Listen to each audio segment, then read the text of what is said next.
You told me what's happening. No, it's the first recording on the new hard drive, and I hear it like spinning up. It's like, oh, okay. Yes, we are on the new hard drive. It's the first stream recording on the new hard drive. Yep. On the 18 terabytes, which is actually like 16.3, but still, that's a lot, so. Yep. Exclusively for YouTube. Hello. Hello. Welcome to Wani. We're back. We don't think we have much left, honestly. I hope we finish it tonight, because it may be another few weeks before I can get back. Just watch it be like when I'm halfway through the game. I mean, I'd also be fine with that. I would just hate to stop and it'd be like an hour left. Yeah.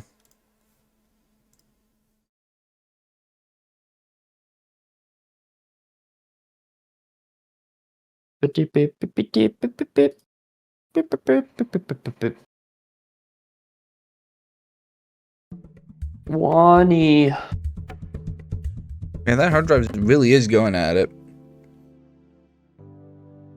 Goobers. We are the goobers. Goobin. Let's get the game up.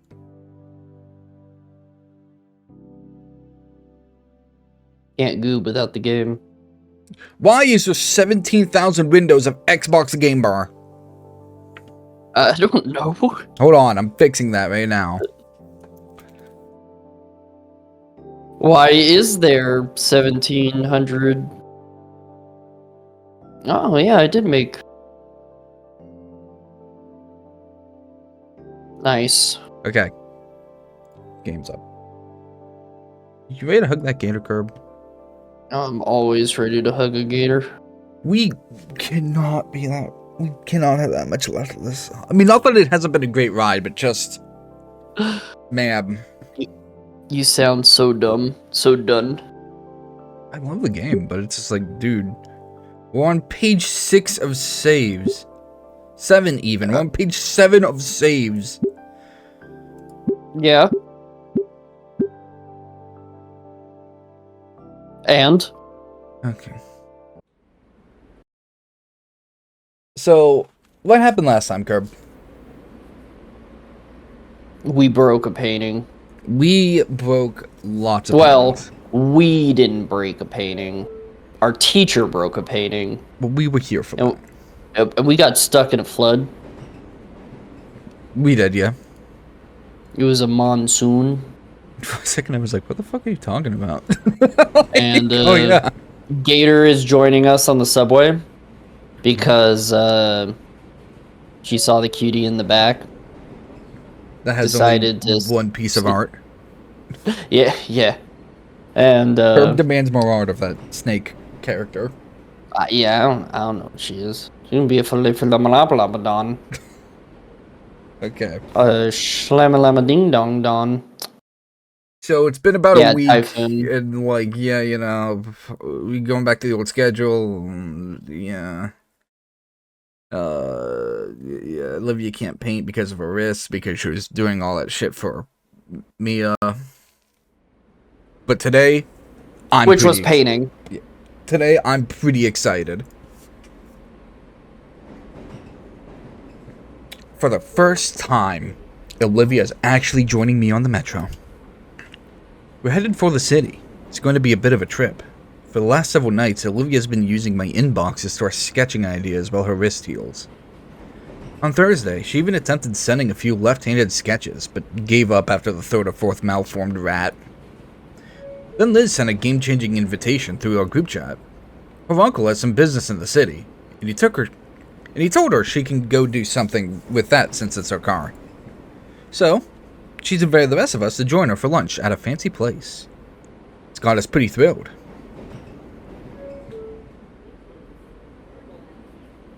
I said, Kirby, you thrilled?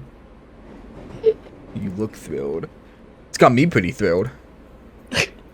Olivia understood the order to stay off her hand, but that doesn't make her less manic about wanting to get back to painting. Well, yeah. Why'd you agree if you didn't want to go? Well, a trip to the city won't suck so bad if you're there. Even if I really, really want to start that painting. You're almost done healing. It won't be much longer, I know it. Good line. Hold on. You're almost done healing. It won't be much longer, I know it. But Idacon said you should at least wait for Monday. Yeah, that too. Besides, I don't want to be around Damien while he's, Poor guy looked positively miserable when I picked Olivia up. He was pale and shaking, and the floor between his feet was left bubbling after a particularly powerful sneeze. Oh, he's sick. Has it ever been that bad? It happens like once a year. It's one reason we don't share a room. One moment, he's fine. The next, he's inebriated. This car is weird. You ride this every day? Yep, this is even my seat. Right next to the folding accessibility seat? What, did you start accounting for me before we even met? Maybe I did. Fucking stock. Okay, sorry. She mounts something and rolls her eyes. But there's a clear smile after she goes back to watching the passing buildings. Compared to her car... Those passing buildings, they're so beautiful. Shut up, Olivia. We're fading to black. The void has taken me. Compared to a car ride together, this felt a little more intimate. Even if there were more people in close proximity, none of them paid us any mind. Just Olivia and I. Just the two of us. Several stations later, the metro grinds to a halt at our stop. Alright, you ready? No. Okay. Alright, we can wait. We can wait a bit more. Okay. Driver, another round, please. yeah. Take us another go around. Yeah. Olivia shoos my hand away while I go to help her out of the metro. We step out into the chilled air of the city. I'm already getting goosebumps that cold front is really making itself known. We should find Liz quickly before Olivia starts shivering. Are you seeing a long, big green neck anywhere? None that I know of. Great. That sounds awesome. Why is every word in your sentence capitalized? I don't know. I just read the line. We looked around through the alleyway into the closest shops. Maybe she's in the bathroom? Maybe that was like a meme thing? I don't know. I'd wait around, but I didn't want to make Olivia wait out in the cold. Did we go to the wrong stop? Just text her already. I don't wanna. What the fuck is this? I thought that was like a smudge. It's a fly. I thought there was a smudge on my screen. Crap, right. I'm dumb. What the hey? Where'd you go? A moment later, her head ropes out of the door of a nearby coffee shop, followed by the rest of her. Hey! Inko! Glad you guys could make it. Yeah, just got confused. Didn't know you'd be in the cafe, so didn't know you'd be in the cafe there. Really? I've been in there the whole time. Messaged Damien and I went in to escape the cold and... None of you are Damien. Where is Damien? Scanning. Where's my boyfriend? Aw, man, look, he got like nasty sick right before he left. Couldn't make it. But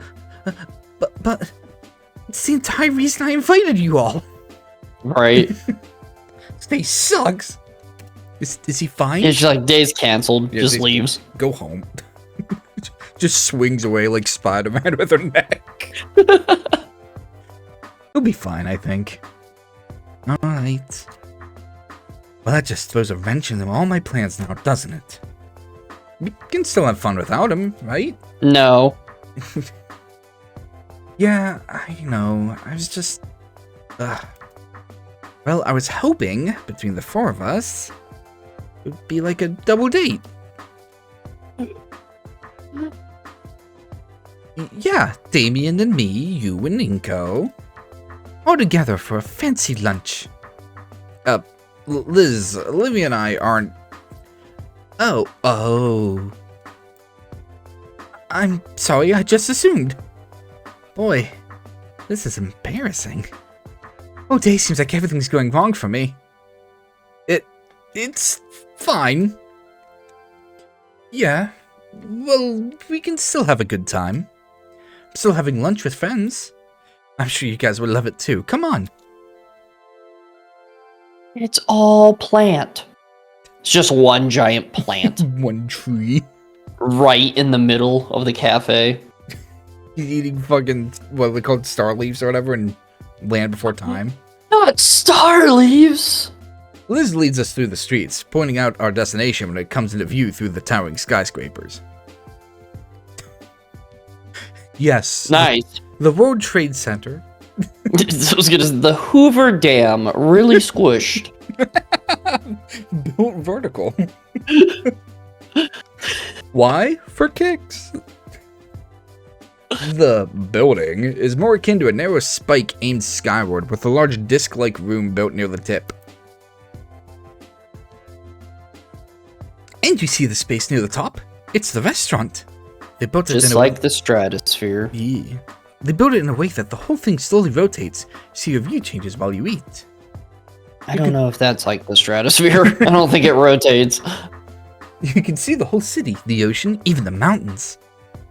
Whoa. She's slowly backing away. I'd gone here with my parents all the time as a kid, and I always daydreamed about bringing friends and important guests there and, well, you know, business type stuff.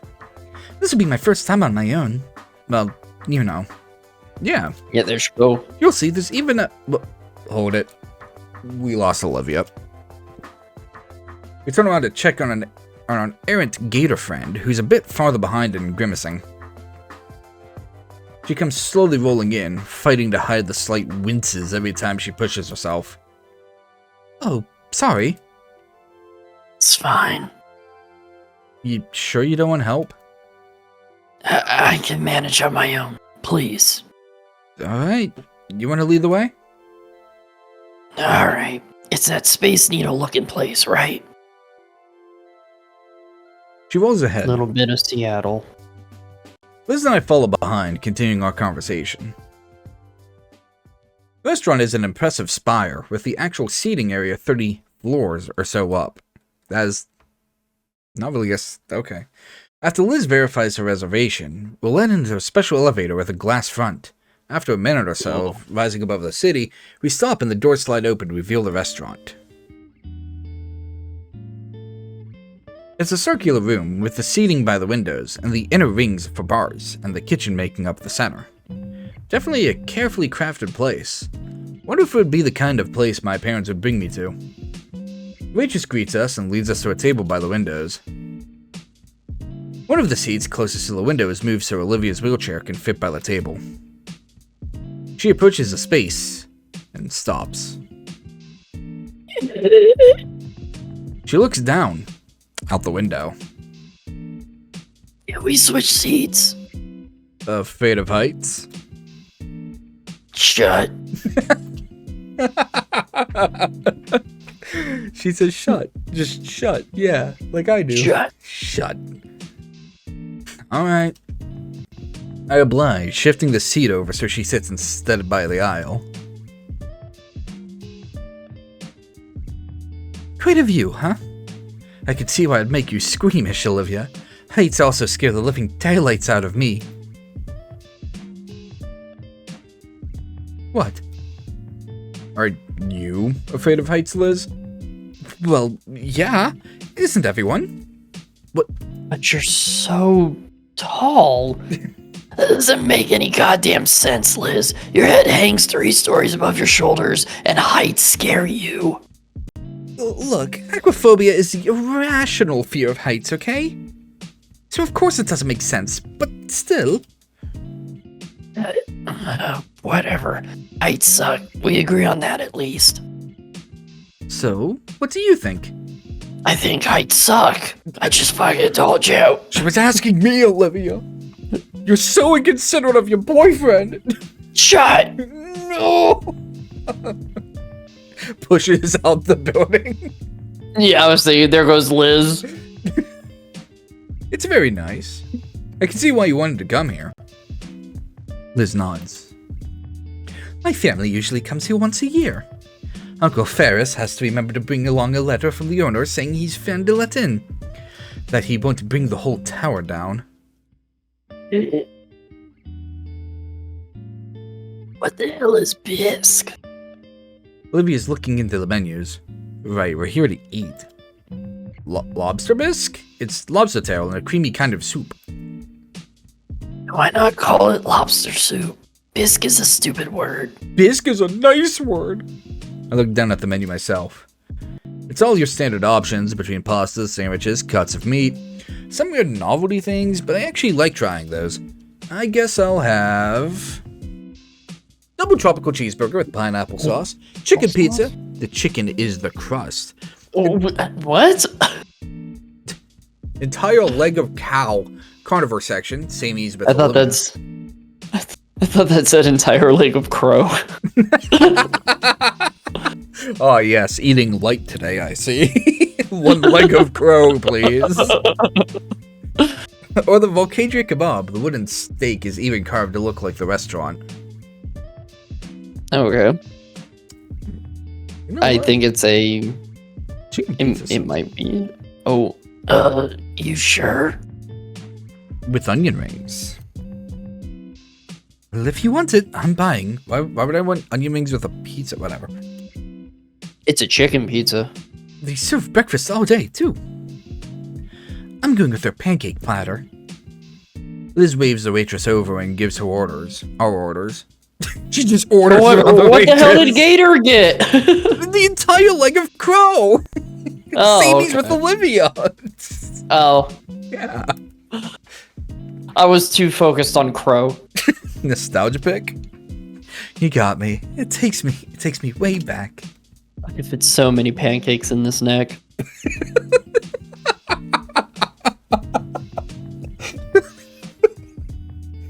Are you okay? This comes out like a stack of like 50 pancakes, and Liz just unhinges her jaw, just like swallows them Just all. like a snake. Yeah. Yep.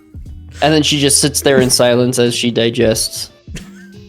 She stares out the window. I look out at the horizon as well. The view has shifted a bit to show the mountains. We all look out for a long while. Maybe a little too long.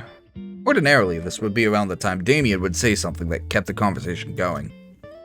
Oh, right. He's usually the one bringing us all together.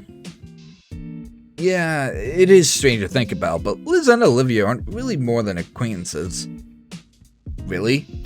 Oh yeah, okay. I know, Liz and really? Olivia. I thought he was saying like Inko and Olivia are nothing more than acquaintances. I'm like, we did not just go through all this fucking game to be like, yeah, we're acquaintances. I thought the same thing. I'm like, fucking really? No. But during lunch, it's Damien that always makes sure everyone else is included in the conversation. Nothing comes to mind, but I don't think I'd make a good Damien. One moment, please. Just pushes Liz. Meanwhile, in a fucking Applebee's, like, No, it's the bar. fuck, this is not the same goddamn building. This is a fucking mean, Applebee's. I agree with you there, but I understand it's the bar. That's really funny. It's just actually an Applebee's. It's just a fucking... That's the fancy restaurant. No, not fancy like Applebee's. Don't bring fucking country rock back into this convo. I rig Damien up in the hallway. He's sick, yes, but hopefully he'll have something for me to use. If he Sick and twisted. Yo, you had Applebee? He's actually working. He just pops up with like the apron on and everything. Yo, I bartend here on weekdays. If he picks up, please. Yellow? Vinny, hey, I want to talk to Damien. Nah, he's out right now. Mom's with him in the backyard. He's puking his guts out into a bucket. Why? What do you mean? Didn't you know he was sick? Pest control guys buy it. Pest control guys buy it from us for $50. Are you fucking stupid? Oh my god, is this fucking Inko? Then he just starts flossing on fucking Inko. Gross. What do you want him for? I can tell him when he gets back in. Oh, why not? Wanted to know how he always keeps our friend group so lively. Like, yeah, I was considering small talk, just picking up movies or something. Oh my god, Inko, you're so... Oh my god, Inko, you're such a fucking idiot. Inko, you're asking like an 8-year-old how you should have a conversation with your peers. Ew, no, movies suck. Nobody actually likes them. Wrong. You're gonna fight this 8-year-old? Yeah, I'm gonna punch him right in his fucking snoot. Oi in the schnock. Fight me in Fortnite, fucker. Putting pants on in case I have to do a physical joke. Putting pants on. Putting pants on, Vinny. Vinny. Inko, you should have already had your pants on. No. You're in an Applebee's, remember? That's a classy restaurant. Inko's pantless in an Applebee's. I can't believe I can't believe he can share his issue to an 8-year-old, but he can't think of what to talk about with the other two.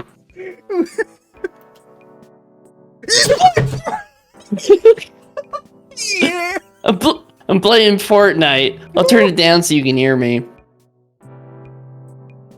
I heard what you said, it was just dumb. Was it? Yeah. There's a pause for a moment. Movies always suck. Like, they started in black and white and without sound and never really got better. Even when they peaked in the 70s, they only barely became watchable. Have you ever even watched The Godfather? Dad made me watch that stuff and it just sucked. The kid's 8. He's watching The Godfather. Yeah. I mean, I fucking was watching horror movies at like 4. I guess. Dude, the first time I watched The Godfather, I was 29. The first time you watched The Godfather was when we watched it. Exactly. And it took us like 4 hours to watch that movie. And it's not because it was bad. It was just... It's kind of dry. It's dry, but I ended up talking about what I like about The Godfather and what I wished was different. That is and true. It took 4 hours to watch the fucking movie. Dude, we pause movies so much and just bullshit. Like how we do with Wani. If you want to see that, subscribe to our Patreon. I will sit there for 6 hours talking about one shot. Follow us on Gumroad.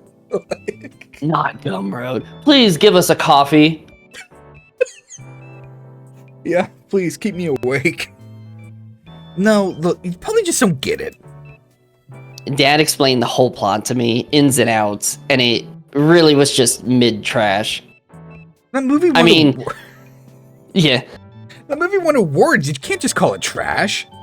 Yeah, but the movie would have been better if it actually just took place entirely at the wedding instead of fucking going beyond that, because that's all people remember anyways. Could have fucking suplexed this child. Yeah, I can. Movies are just trash genre of content. Even the best ones are usually just polished turds that waste your time. The late 2010s and 2020s, definitely. Okay, then what's a good movie?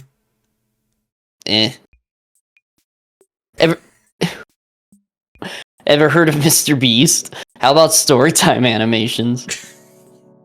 I know this is just the writers taking shots at, like, the new kids, but, like, bro, come on. It is very pot-shotty. Oh, you gotta be kidding me.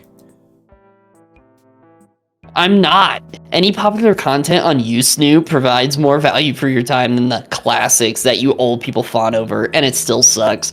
Kid, you need to watch, The Truman Show. There's not even movies. They move, and I watch them. Not my point, you troglodyte. Did you just call an 8-year-old a troglodyte? You know I could sue your ass for slander. And if you could even think about comparing that slop to the likes of Star Wars, The Godfather, Blade Runner 2049. Really? You're gonna put 2049 in there? I mean, it was alright, Just went on but to the original Blade Runner. yeah, why did you gotta do that? I mean, there's so many other movies you could have chosen. I understand Star Wars and The Godfather, but 2049? Look, there are more bad Star Wars movies than good ones at this point. Like, Honestly, yeah. We're gonna be at this for a while. yeah. Yeah. Movies are one massive pile of doo-doo fart, but even if it can sometimes make something mediocre. These are billion-dollar franchises. Doesn't matter how much money you have. The first Saw proved that. Millions of people would disagree with this deranged nonsense. Actually, there's probably movies that were made for even less than that. Doo-doo fart. I mean, literally, I think what that was the movie called I literally just had you get for me. Oh, yeah, the Pontypool? Yeah, Pontypool. Pontypool, yeah. I'm pretty sure that the entire reason why that movie is what it is because of budgetary reasons. I mean, again, the first Saw movie is a fucking masterpiece and a masterclass of showing that with vision, you don't need a lot of money. Oh yeah. Anyway, doo-doo fart. Oh my god, you little. Listen, you little chump. Shit. Next time I see you, I'm gonna wring your little neck like a wash rag. Oh shit. That's you. I was the mother, right? What? Yeah. Who is this? Oh shit. Calm down. Kill him later. Nuts, I didn't get the advice. I settled back to my seat and slumped down, catching my breath. Oh, you alright? Your eye is twitching. A fucking 8-year-old said that Blade Runner 2049 sucked ass. Yeah, fuck him. Thank you. Yeah. I don't think I've ever been more angry in my life. What happened? Fucking what happened is Jack's gotta fix it. Shit. Damn it! I hit the wrong button. Nico, what happened? Please tell me. Did some shitty kid talk about Blade Runner 2049? It's 2049 with you, Ingo. Ingo, the book was better. The book was better. I need to finish reading that book, actually. I don't know if the book was better. Yeah, it's fun. I was gonna bring it up, but yeah. Don't want to talk about it. I don't want to talk Fucking about kids. it. Remove the tension from my face. Fine, I can be a good Damien all by myself. So will Liz. Yeah. Blade Runner 2049. What'd you think? You mentioned when we first met. You had to be an art dealer. Getting the right people with the right paintings, right? How's that going? Oh, yeah, it's going great. I just got accepted to Marshland U, actually. Oh, shit. Yeah, I finally got everything all worked out for myself. I'm going to hit the ground running once I graduate. Step to the rules and you hit the ground running and go. It makes sense not to live for fun. Ingo's just like, What? What? Sorry, I've been listening to my uncle's old music.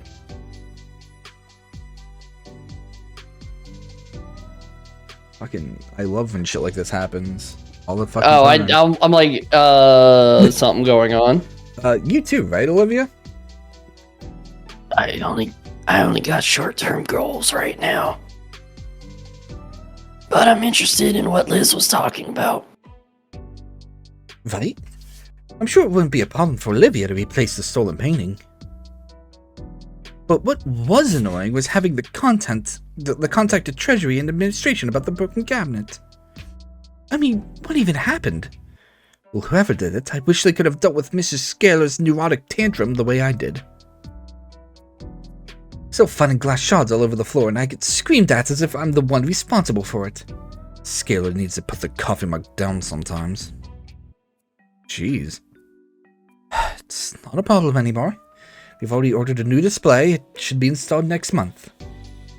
Oh, I got off track. What were we talking about again? The art dealing thing. I'm actually interested. Oh, well, the plan is to be able to open my own business. I'll start online and work my way up to having a physical location. Uncle Ferris told me he's willing to help me figure the legal part out. I've already gotten a few connections, some people that might be interested in being involved that want some pretty decent prices. From me, I mean. And I'll be selling my own works too. I've gotten even better at painting since the start of the year, have you noticed? I think you have, yeah. Although since I'm no artist, I'll admit some of the details are probably lost on me. Liz nods. Maybe I'll buy one sometime. You'll give me a discount, right? Of course, only 10 grand. Yeah, yes, a 0.1% discount. Maybe. Olivia, have you painted anything good recently? No, Oh, sorry. it's fine. Well, I got one I really want to be doing. Why don't you? I fucking broke my arm. Because I got dragged here instead. Dang it, Olivia. I mean, I'm not that bad. Liz looks like she wants to say something. The thought dies on her tongue. Yeah. The conversation, and the tension, thankfully, gets interrupted as our food arrives. The social media influencer in me itches to take a photo of each plate, especially with how good the presentation is. Dang, I should have brought my camera along with me. Wait, I have my phone! Hope Olivia Say, just messes up the food. I turned just in time to see her clamp her jaw on the hunk of meat, tearing it right off the bone. Never. Never mind. How's it taste? Like crow. She takes a... How does crow taste? She takes a moment to chew her food before sending it down the hatch, then smiling as she gives me a greasy thumbs up. Liz chuckles from Olivia's good review as she lowers her head to get the first bite of her pancakes. Given that her neck is making movements equivalent to doing the happy dance, I'm guessing that the pancakes are good here. My view had changed again, and now having noticed it... My view had changed again. Everything is dark! What the hell is going on in this? Oh, it's just the dark side of the world. They turned off the sun! My view had changed again, and now having noticed it, I could almost feel the slow rotation of the room. I savor my onion rings while watching Volcadria Bluffs pan right by us, taking in the amazing view. It almost seems like every choice I would have taken, it would have just gone to onion rings, so they could have just then constantly called back to the onion rings instead of the actual choice I made of the food pick. But hey, you know, whatever. My thoughts reach out for my camera, already calculating the restaurant's rotation with the proper setting to capture the full 360 panorama I could achieve. And a separate section of my mind recalls the other panoramic of the city I saw. The one that has nothing more but shredded debris. Say it, Liz. Because of the fucking meteor? Yeah. The Brachiosaurus takes a moment to respond as she attempts to cram her snoot into her glass of water. Oh, stupid glass. Straw. Yeah. So, you mentioned all about wanting to be an art dealer and be part of that system. I guess it would be cool if we worked together. Come again? I don't know, just seems like a decent idea. No, I get you. Now it's Liz's turn to pause from her food, sit upright and carefully tap the napkin on her closed lips. Maybe. But I don't think you'd want that, honestly. No, that'd be cool. I'd like that. Oh. Yeah, maybe. I'm not sure. Not sure. Yeah, I'm trying to get this whole thing off the ground on my own. Without others' help, right? Like, how you feel about your art stuff? It's different. The point is, it's important to me that my start is self-sustaining as possible. But you just said you had connections, and your uncle. Yeah, family and such, not, Olivia raises that iconic eyebrow. Friends? Or is it just me? Olivia, don't even start to make a scene. I have to do something. Olivia, Liz, come on guys, can we finish lunch first? How am I making a scene, Liz? I'm just curious about your life for once. Well, not like this then. Rather you go back to giving me the silent treatment. Oh no. Oh no, what have I done? What's your deal? Damien and Nico want us to be friends. Here I am actually trying. And what? Am I not worthy enough for your stuck-up? You didn't want my friendship before, or Damien's, for years. It just sounds a bit like you just want to be friends now because you can get something out of it. I want to be friends, just not like that. I thought things would finally start getting good. Olivia, there's lots of people less fortunate than you. You have the support of your friends, all the others, all the offers even. You can't blame me if you just ignore both. Liz, let me finish, please. I'm not mad. I envy you, I admit it. Anyone would, effortlessly getting that attention and help. I hate it. I know, and I know it's wrong. But that's what I've been thinking for a while. I see all these things you have available to you all these years, and you just take them for granted. I just think it's a wasteful way to live. Sorry, I appreciate you guys. Oh shit, she fucking mad face. After telling to my face how you'd rather be elsewhere and not here while eating at my expense. You know what, Olivia? This is the most nice I can do for you at the moment, because you really don't deserve anything else. Liz! Liz claps her hand over her mouth. Olivia doesn't respond. She looks down at her plate. I'm gonna use the bathroom.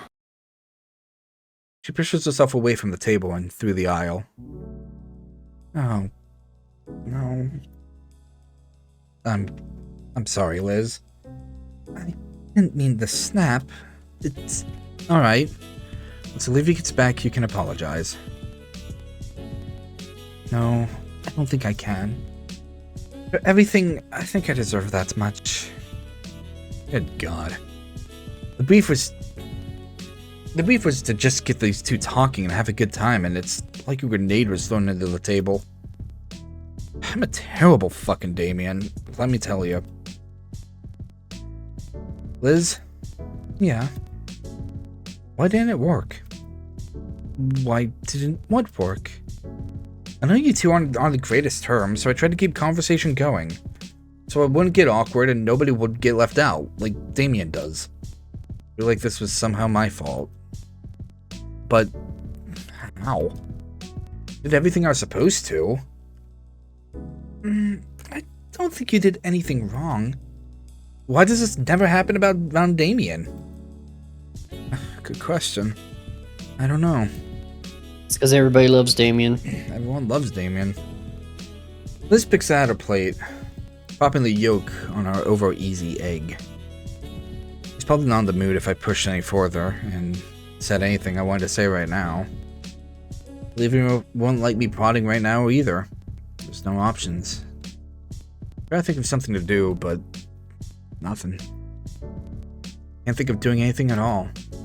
Not without making someone uncomfortable, or worse, getting them mad at me. And I've never even anticipated something like this happening. It's frustrating. Can't do anything. But I can't do nothing, obviously. Well, if I want to smooth things over. Right now, Olivia's in the bathroom. She's actually just fooling around on the hallway, but the point is the two are separated. I can work something out. Should I keep trying then? I don't want to make anyone uncomfortable. I think I'd rather you didn't.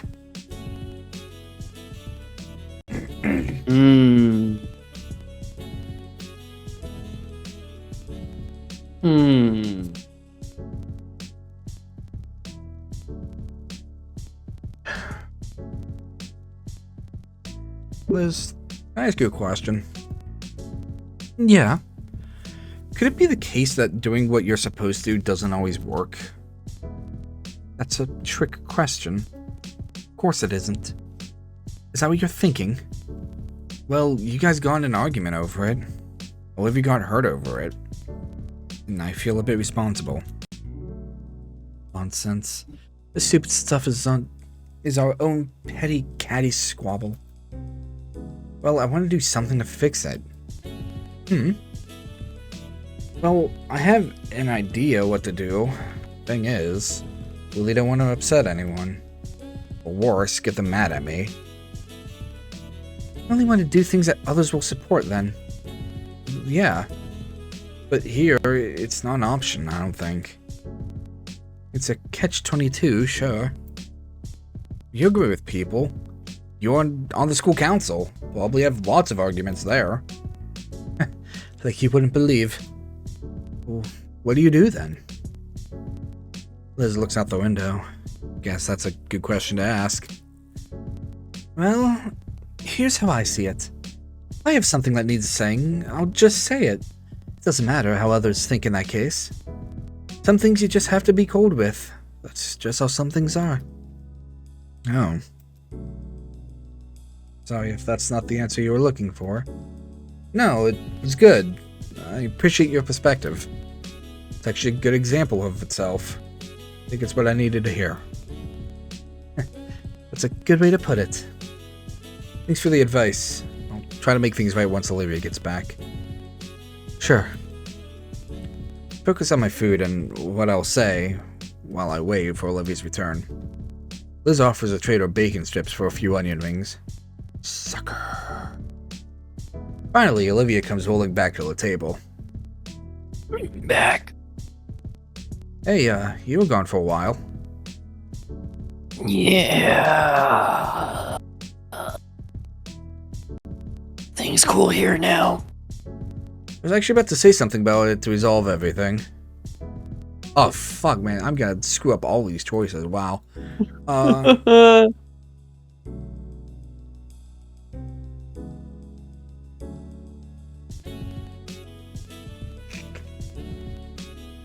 Why do I have to be the one to decide who's right? Who is... No one is even right in this situation. Yeah. No one is right. And it's not any of your concern to be in the middle of it. Yeah. And I kind of... It feels like the wrong choice, but... I think you both have some good points. Why am I the judge? Why do I have to pick a side in this?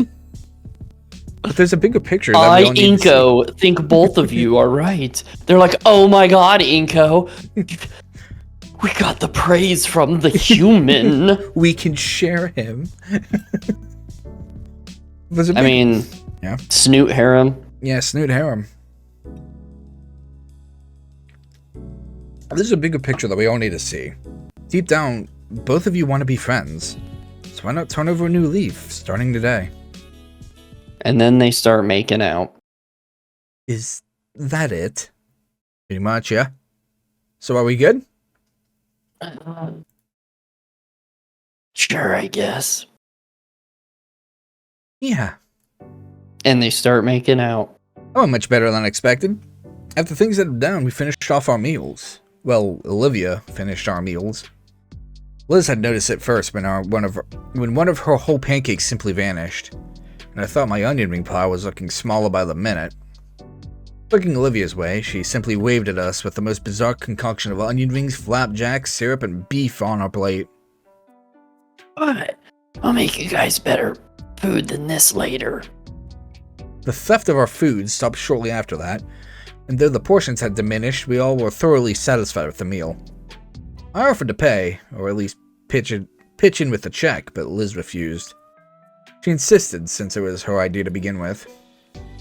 But I had always figured it was the man's place to pay for a date, and this was a date, kinda. A date with Liz. Yeah. Sorry, Damien. I'm the new Damien. You're now the Inko. Neither of our hands lifted for the tiny leather booklet. And I don't know how long we spent playing tug-of-war over it. Olivia at least found it amusing, even recording our stare-down with her on her phone. But victory was mine, so I managed to palm my debit card to the waitress before Liz could give her back the bill booklet. With that done, all that was left for us here was making the most of the view. Olivia led the way to the observation deck on the floor beneath the restaurant. She immediately regretted it, as the blast of cold air even had me shiver a bit. The altitude plus the late fall weather meant the deck was mostly clear of guests, but the view was easily worth the cold, as I made a mental note to come back here one day with my DSLR. We slowly moved to the railing so we can fully take in the skyline, from the bluffs and out toward the ocean, along the city's skyscrapers that were dwarfed by the spire. And as I scanned over it, I doubled down on the mental note, because seeing Olivia silhouetted by this beautiful view is... I don't get how you two can stand this temperature. Liz doesn't look that cold, and all she's doing is rubbing her arms in a theatrical manner. I'm gonna be in the elevator, guys, okay? Her head moves next to Olivia, and there's hushed whispers shared between them. Finally, Liz's body turns and leaves, her head following shortly after the beaming smile. With the beaming Olivia. Don't ask. Her eyes remain on the horizon. Maybe it's a little colder, though, as Olivia's face is slowly turning red. Something up? Well... Her eyes trail down and her hands raise up until she's carefully examining her wrists. I watch as she carefully tests her hands, wincing occasionally as she slowly flexes and rotates her hands. About the painting. Not until you're better. I know. I've been thinking about it. I'm going to be way out of practice when I'm all better. So you're going to practice? She smiles as she turns to me, probably excited about the prospect of starting work on that soon. Yeah. I have the mental image for it in my mind and everything. Her smile lessens, though, and her tone becomes uneasy. I just want to make it perfect. I have the mental image, but I won't have the skill. Plus, between the carpal tunnel and rushing out all those pieces for Mia. I can understand what she's getting at, but her smile is back again.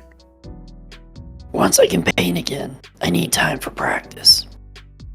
I want to show Mr. Edicon the greatest piece I can create. Do you need anything?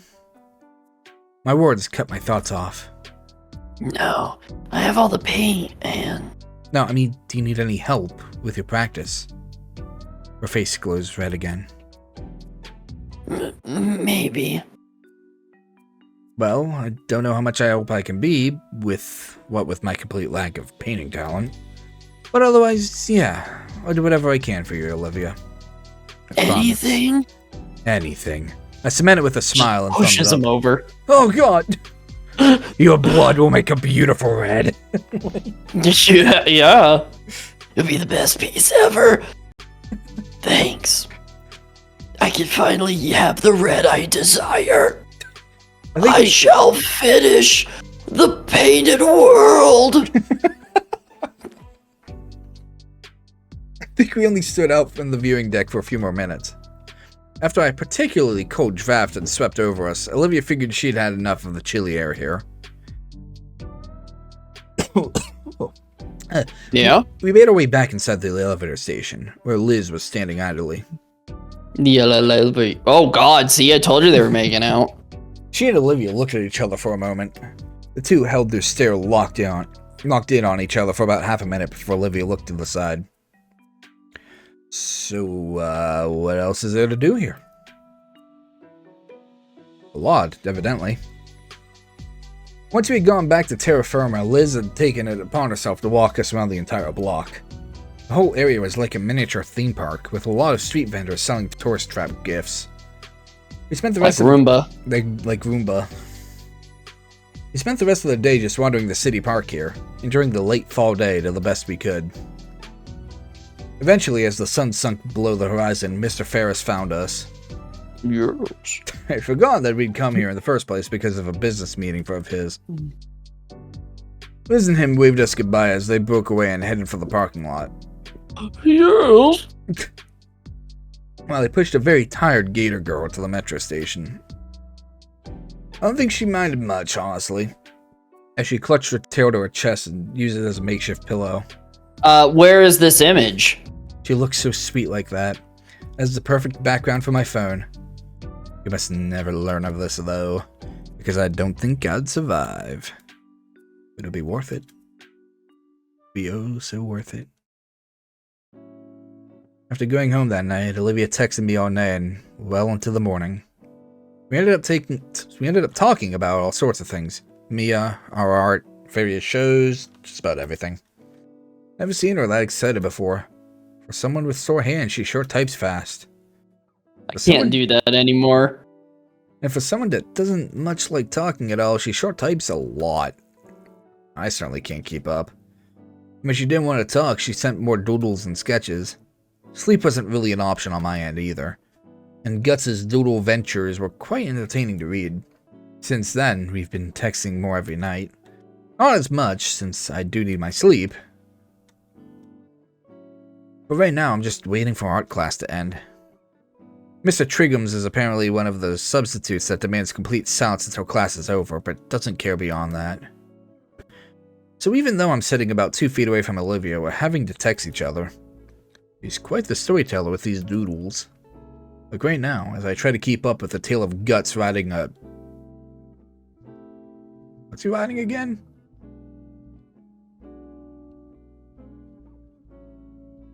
He's piloting the main golem from Gundam Finn. A giant robot from one of those shows she's been wanting us to watch together. I mean, we would. I totally want to. Just Olivia and I, sitting side by side on my couch. Maybe as we're getting tired, we start leaning against each other. I could even offer to keep her Fuck! Whoops. Catching my phone on the precipice of my desk, I see that Olivia had sent an even more detailed version of the previous Guts drawing. This is why, for how dumb as it is, Finn is still fun to watch. I don't get it. I don't get it either. You almost didn't get your phone just now. Fuck you! If you'd watch it, you would. One day, maybe. Though only if it's with her. One day, yes. Ah, crap, teacher. Do I lose my phone? I like how she's still sending you messages. Yeah, exactly. Oh my god, the teacher's approaching. She's looking at me weird. Oh, now she's just staring at me. Help, Inko. She's telling me to give her her phone. And he's just like, stop texting. Inko! After a couple minutes without any alerts, I accept that the Gator Girl really is done for now. With a quick look at the clock on the wall, I figure I've got a few more minutes before I absolutely must hide my own phone. Idcon's been out for about a week and a half, so we've been stuck with Mr. Triggums.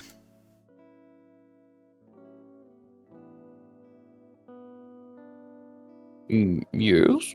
I'm just thinking, Mr. Triggums. Apparently he doesn't like electives. I sweep back, looking through the pieces she'd sent me over the last couple hours. A lot of the references go over my head, but the few that don't earn a hearty chuckle from me. Then there's the more detailed ones, the drawings that'd be good enough to actually render. I smile as I save those. I've been meaning to ask if she'd finished one back when she started doing this, but I never got around to it, simply saving it in the folder. A folder that's grown to a couple dozen now.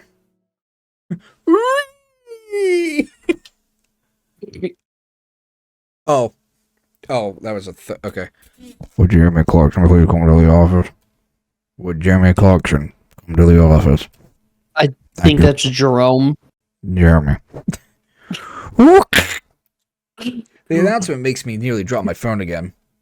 They've been going on all morning, just calling random students to the office. A buzz from my phone has me check it again to see another message from the Gator girl. Never mind. Teacher's acting weird today. Weird. I look at our substitute. Mr. Triggums isn't paying any attention to us.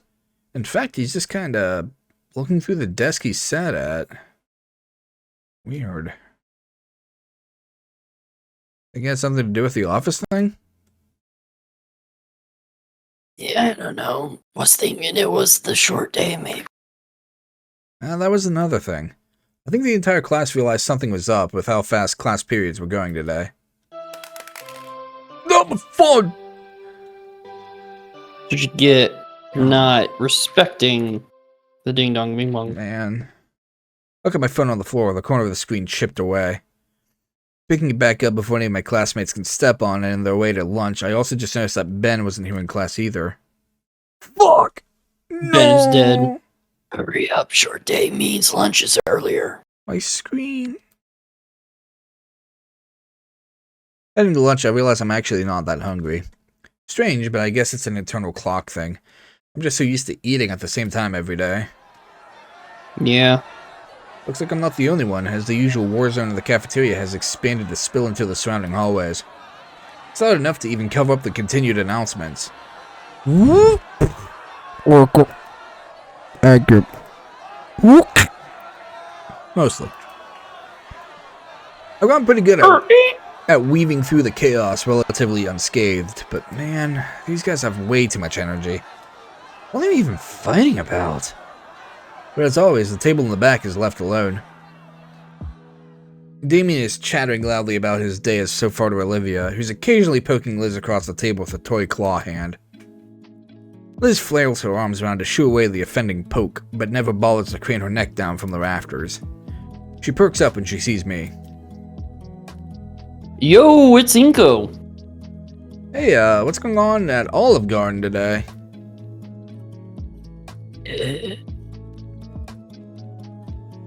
Whack his noggin? No, whack his noggin. The meter stick falls on my head. Your little claw boy. It's just a joke, a quip. How long did it take you to come up with that one? It was about 2 in the morning last night. Whack him again. Hey! Best $10 I've ever spent. It looks a little familiar, doesn't it? Yeah, that's what I thought when I saw it. Just like the real one. She'll bully you for saying dumb stuff. Bite me. Yeah. Click, click. She makes the head gnaw on my face a little. I'll go sit somewhere else. Do it. I got a new friend right here. Oh, wow. I have an actual friend that isn't addicted to makeup pheromones. That makes me so happy. Your ventriloquism needs a bit of work. Still think it's a little weird. Oh, live a little. Say, you guys aren't eating either? It's too early. I'll just eat when I get home. The lunch ladies don't really try on half days. Don't they not try normally? The difference makes itself known. I was out for like a week. I'm just gonna steal some of whatever Olivia makes later. Get your own. Oh, I've changed my mind. She has too much power. This is great. Olivia reaches over to gnaw on Damien again, and I snatch it out of the air. No! I aim to hitch it right onto Olivia's snout. Bullseye, it's clamped shut. The evil is defeated. While I'm giggling like a schoolgirl, Olivia uses the chance to grab the hand back. Fine, no more claw today. She hastily stuffs a plastic toy in her backpack. After some more small talk, Damien's attention wanders towards Liz, who seems to be lost in thought. Hey, Liz, what's in your head? Huh? Oh, I was just thinking about earlier today. I was talking to Principal Scalar this morning while running some errands for Stuco, and she was really out of it. Out of it? Yeah, like she didn't want to be here today. I tried to pry, but she clammed up. Never seen her like that before. You must have drank bad coffee or something. I don't think that makes people sad. I can tell you from experience, it just makes you really have to... Looks like I got a text. Liz pulls out a phone, craning her head down to get a better look at the screen. Oh, it's from Ben. He's dead. Come, have a student council meeting. Huh.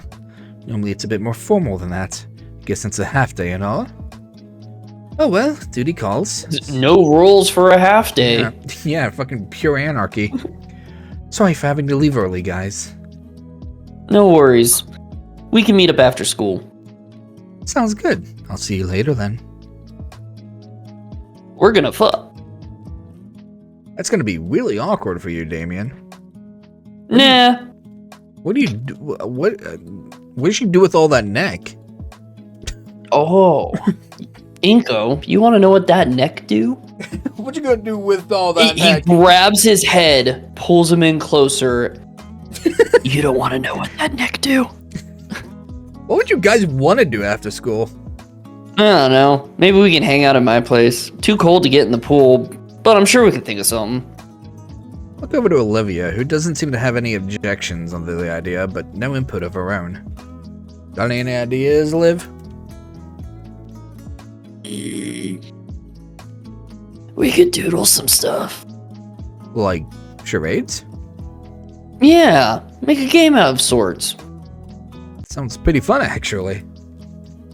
I can really wipe the floor with Olivia. Oh, save your breath, Nito. You know my stuff will own you and your chicken scratch. Wanna bet? Ha! That's a sucker bet! Alright then, loser has to pay for food. Deal. We shake hands, making the wager official. Would Olivia Halford please come to the office? Would Olivia Halford please come to the office? Thank you. The monotone voice on the intercom, combined with the strange atmosphere of the school, is starting to unnerve me. We all look at the Gator girl, who rolls her eyes and starts wheeling away from the table and towards the exit. After she left, everything felt more off. Lunch came to an end, and the school day was close to the same. Just a couple more periods before we could hang out somewhere with all the extra free time. Look at Olivia's desk, still empty 5 minutes into Progling's class. I mean, yeah, she hates this class the most, but it's really become a habit at this point. Just like how it became a habit for me to write an extra set of notes for Olivia. I'll look through mostly blank pages in front of me. Like with our other teachers, I noticed something's off with Progling. She barely says anything, instead just asking us to read the chapter on the Great War. I do just as she's asked, and 5 pages in, I can say without a shadow of a doubt that it was the stupidest reason for a world war to break out. A bunch of European countries unhappy with being ruled by a bunch of other European empires decided to revolt and dragging all of their allies into a quagmire. But I'm really struggling to make sense of the information, made worse with how outdated the textbooks are. Seriously, they're written so bad it ought to be a crime. It oozes pro-Gilded Age corporatism, the kind that genuinely believe that anything bigger than a gathering of 10 people is formed as a unionism. With a sigh, I busy myself with taking notes for myself and Olivia. As I do, my eyes continue to wander the classroom. Everyone looks just as disinterested in the subject matter. I look over to Prockling, and she herself doesn't seem interested in the subject matter as well. In fact, she's just kind of staring off into space. It's highly unusual considering how much emphasis she puts on proper class focus. Yet there she is, spacing out like she's no better than the teenagers she's teaching on the daily. It's almost tempted to raise my hand to ask her a question to snap her back to reality when the room's speaker comes to life. Where the Inko, Nino, please come to the office. Inko, Nino, please report to the office. Thank you. I look up to Miss Brock. That one was good. I look up to Miss Brockling. I can't keep doing this fast bit. I got called, and she's still the arbiter of who leaves her class and when, but she doesn't meet my eyes at all. If anything, it looks like she's actively trying to avoid eye contact. I pack my things and shuffle out of the classroom. All the while, the stares and murmurs from the other students grow even more intense. Did they get caught? No, because they were calling just other random people, too, so... My mind immediately begins to wander. Why am I being summoned to the office? I figured maybe they're questioning them, but, like... Yeah, this exact thing, like... Well... Why? It's 2 weeks ago. Why now? Well, no. It could also be the case of the art. Oh. Yeah, yeah. Well, let's see. You sure are calling up a lot of people. Maybe it's related to 2 weeks ago? The only thing keeping me company on my march to the principal's office is the sound of rubber soles on tile. You must spend a fortune on polishing these floors. Not long before I notice another pair of footsteps coming from somewhere ahead of me. I squint my eyes, quickly recognizing the figure that approaches. It's Ben. Oh, I guess now I gotta really fucking...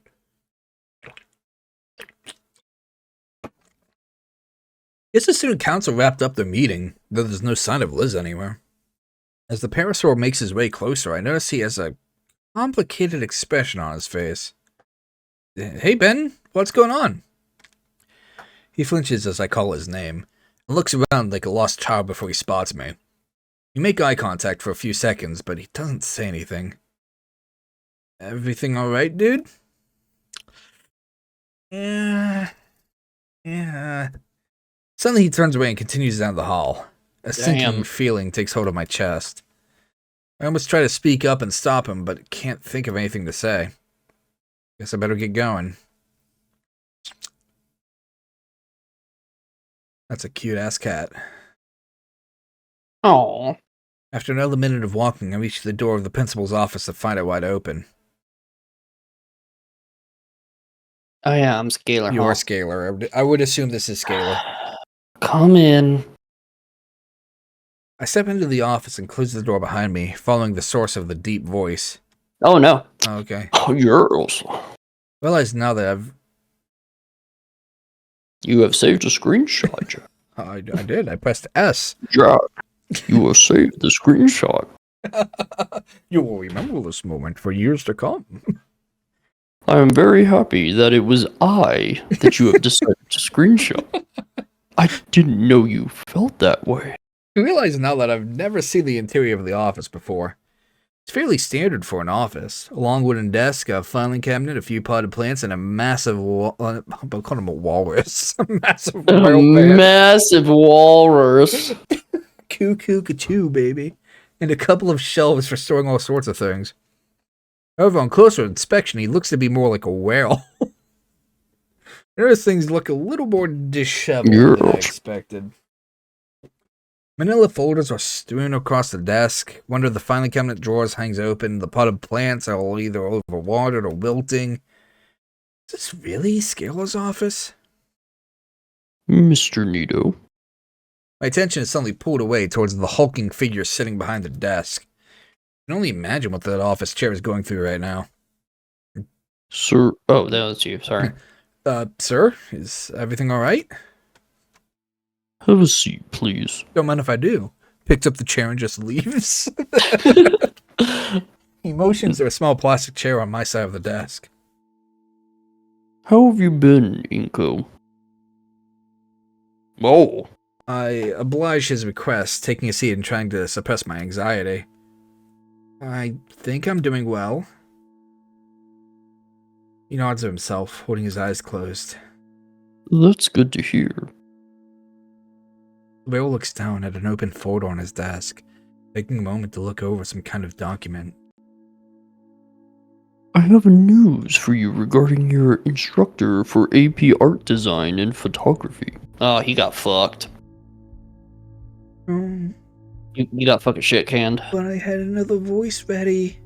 No, yeah, well, you save it for someone else. No, I was...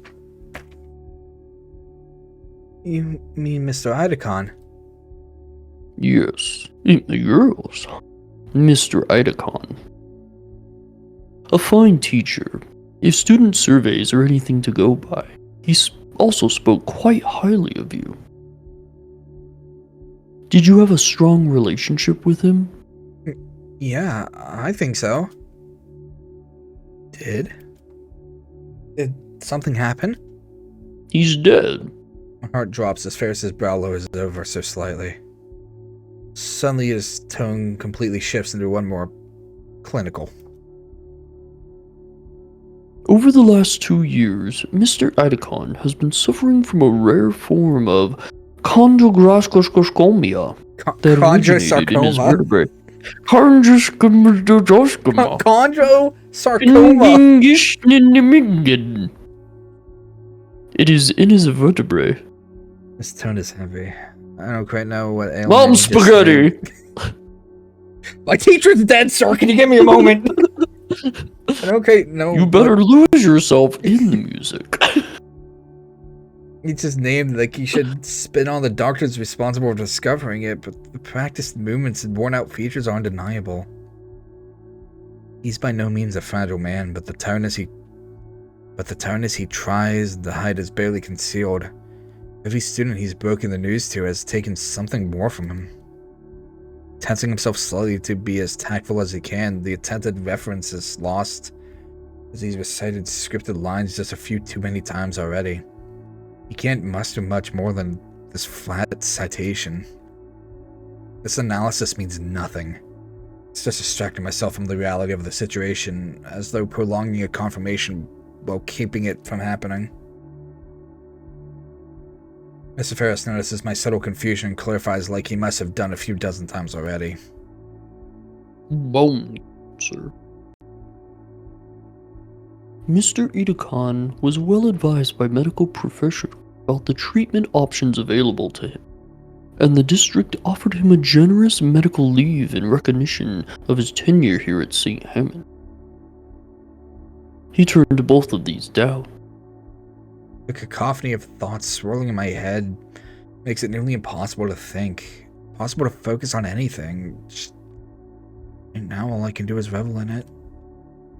Time passes, I'm not sure how much, but I still can't get a grip on my own mind. Ferris is calmly waiting for me to say something, but I can't tell he's becoming uncomfortable. There's only one thing that I can muster that will to ask. Why? Real grimaces. I wish I had an answer. His inflection tells his own questioning thoughts. The exchange seems to give Ferris the energy to continue, however. On Sunday, Mr. Idacon was hospitalized due to complications with his illness. He passed away the following morning.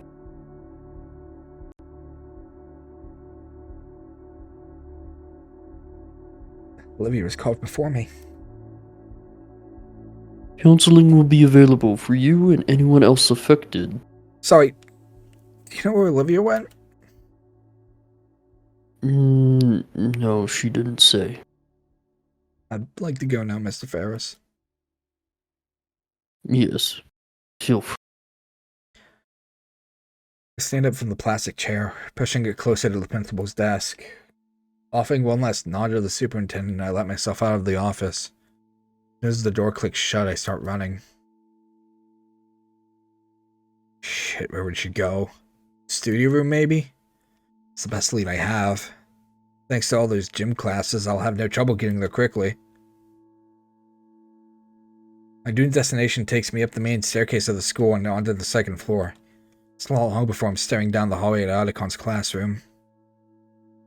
I breathe a sigh of relief as I spot Olivia sat in front of the door. God, what do I even say to her? Thoughts come crashing to a halt as I see another dinosaur beside her, gesturing maniacally. Ben? From an outsider's view, it looks like Ben is trying to talk her into something. But there's such a stark contrast between the moods. I suppose Ben is mourning too, but maybe he's just handling it differently? That's the plan I have in mind. What do you think of it? Olivia?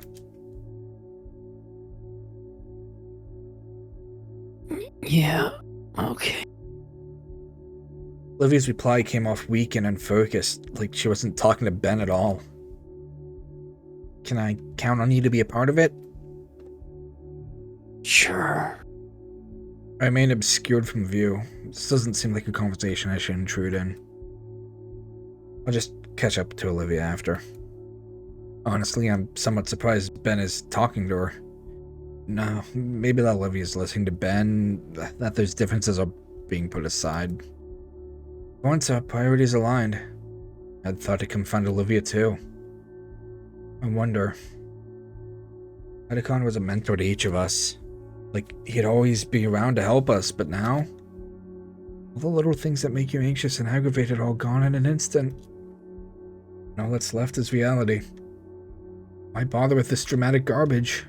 If now's not the time to be brought together, then when? Thinking too much. My hands are shivering. Something in my heart threatens to fall apart, but not now. The voice was too quiet for me to hear, but whatever she'd said wasn't what Ben wanted to hear. Olivia, I need to know that you're with me on this. Yeah. Olivia. Ben kneels right next to Olivia's chair, putting the two at eye level, though she keeps hers averted to the side. I need to know that you're in on this fully. There's a strange panic in the Parasaur's voice. Please, Olivia. For him. Finally, after what felt like a few minutes, despite it only being 4 or 5 seconds, Olivia looks back at Ben's face and gives him a meek nod. I'm going to take that as a yes, then. Gator Girl gives no other reply to Ben's words. The only sign that his words had registered in her mind were his hands suddenly, yet gently shaking, all the while her claws dug even deeper into her wheelchair's armrests. Her bulwark broke at last. Seeing the droplets from her eyes drives a searing pain through my chest. My instincts drove me forward beyond my common sense. I grip the blue boy's shoulder and pull him up. Ben? The Parasaur's eyes snap up towards me. He makes eye contact with me, a depressive expression coating his face. Inko, what are you doing here? I wanted to see Olivia. Olivia's silver eyes finally lift, and the pain reflecting in them threatens to shatter my aching heart. Ben looks back to see those mournful eyes too, though his reaction seems the opposite to mine as a smile draws across his face. Inko, hear me out. I'm trying to organize a eulogy for Adicon. You know, say our goodbyes to him. He deserves it at least. Olivia, me, and you, he helped each of us so much, and... While the Parasaur rambles on, I turn my attention solely to Olivia. I push past Ben and take a knee next to Olivia, now eye level with her. Ben finally stops talking. I can feel his stare boring into the back of my head. He wants an answer for whatever he was just talking about.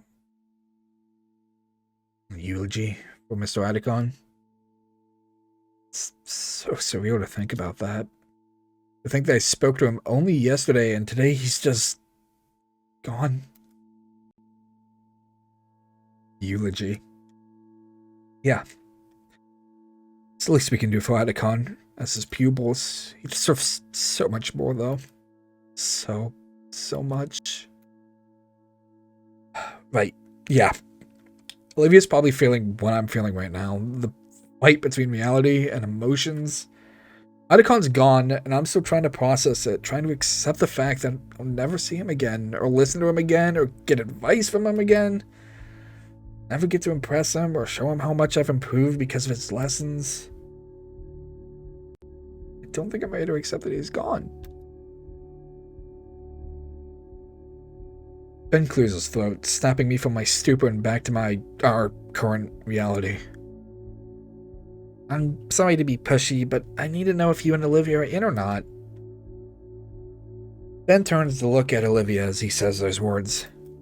Olivia, meanwhile, continues to stare absentmindedly at the wall, almost as if Ben's words were not emanating from right next to her, but a few dozen miles away instead. Ben, I don't think... I suddenly feel a cool, skilled hand fall on top of my own. I turn to look into Olivia's pain-stricken eyes, the gaze deeply into mine, pleading, begging to make the pain vanish. I don't quite know what to do. What I should do, even.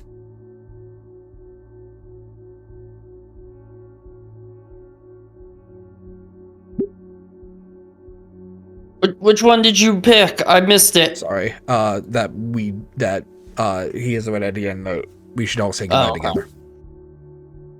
Olivia needs us now, more than ever. I think Ben has the right idea. It's what Idacon would want. I love how people who are still living seem to know what the dead would want. Yeah. No, that's all I'm gonna say. I always think about it when someone says, that's what he would want. Really? Are you sure that's what he would want? I think he would rather be alive. But, hey. That's what he would want. Because you know what we're gonna get out of this?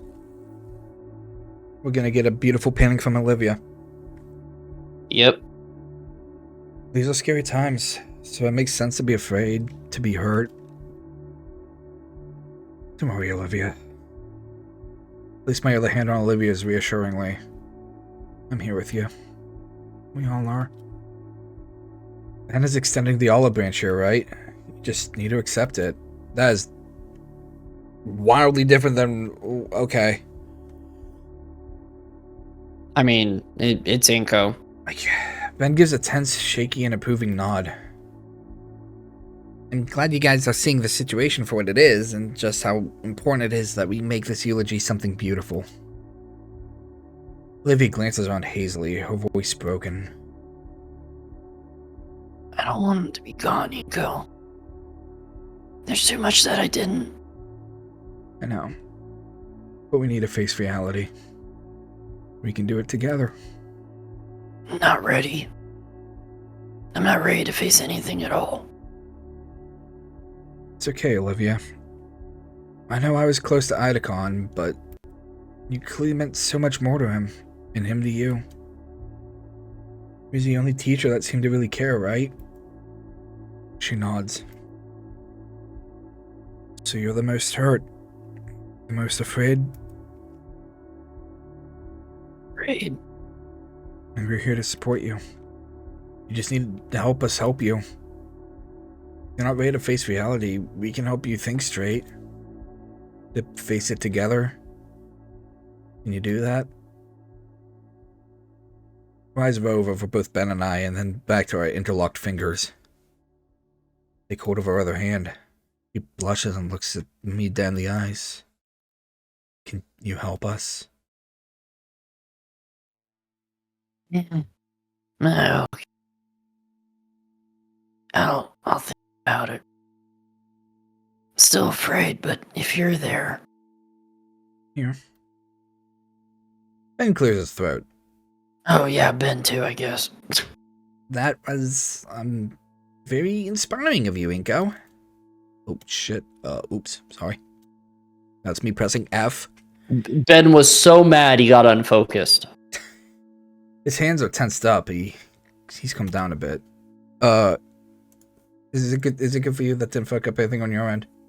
No, just when you did it, and then when you fixed it, it fixed it. Okay. He opens his mouth to continue, but I put a hand up to stop him. Ben, shh. Livy's had enough. Gatorade! Right at the sad part. Right at the super sad part. Hello, everyone. Hello, Thank Raiders. you. We are very sad. Well, kind of more melancholy. I'm sad. My character's dead. I was say I think I'm more impressed that I made the joke like, oh, he's dead. And then I honestly thought he was just gonna get shit canned, but no, he did. I guess this is near the end. We have no idea. Yeah, We have no idea. fucking idea. We just know that someone's dead. Yeah. Because if you don't know, go play the game. You'll find out. Anyway, Well, they might say the name again, so. Olivia's had enough for one day. Ben, can we get some time alone together? Oh, of course. I'll give you a bit of time to process all this. Ben walks up to me and pats me on the shoulder. With a final solemn look at Olivia and nod towards me, he walks out of the classroom and leaves Olivia and I alone. I got a question real quick, since someone says it's close to the Okay. end game. Do you know how close? We've been trying to figure it out.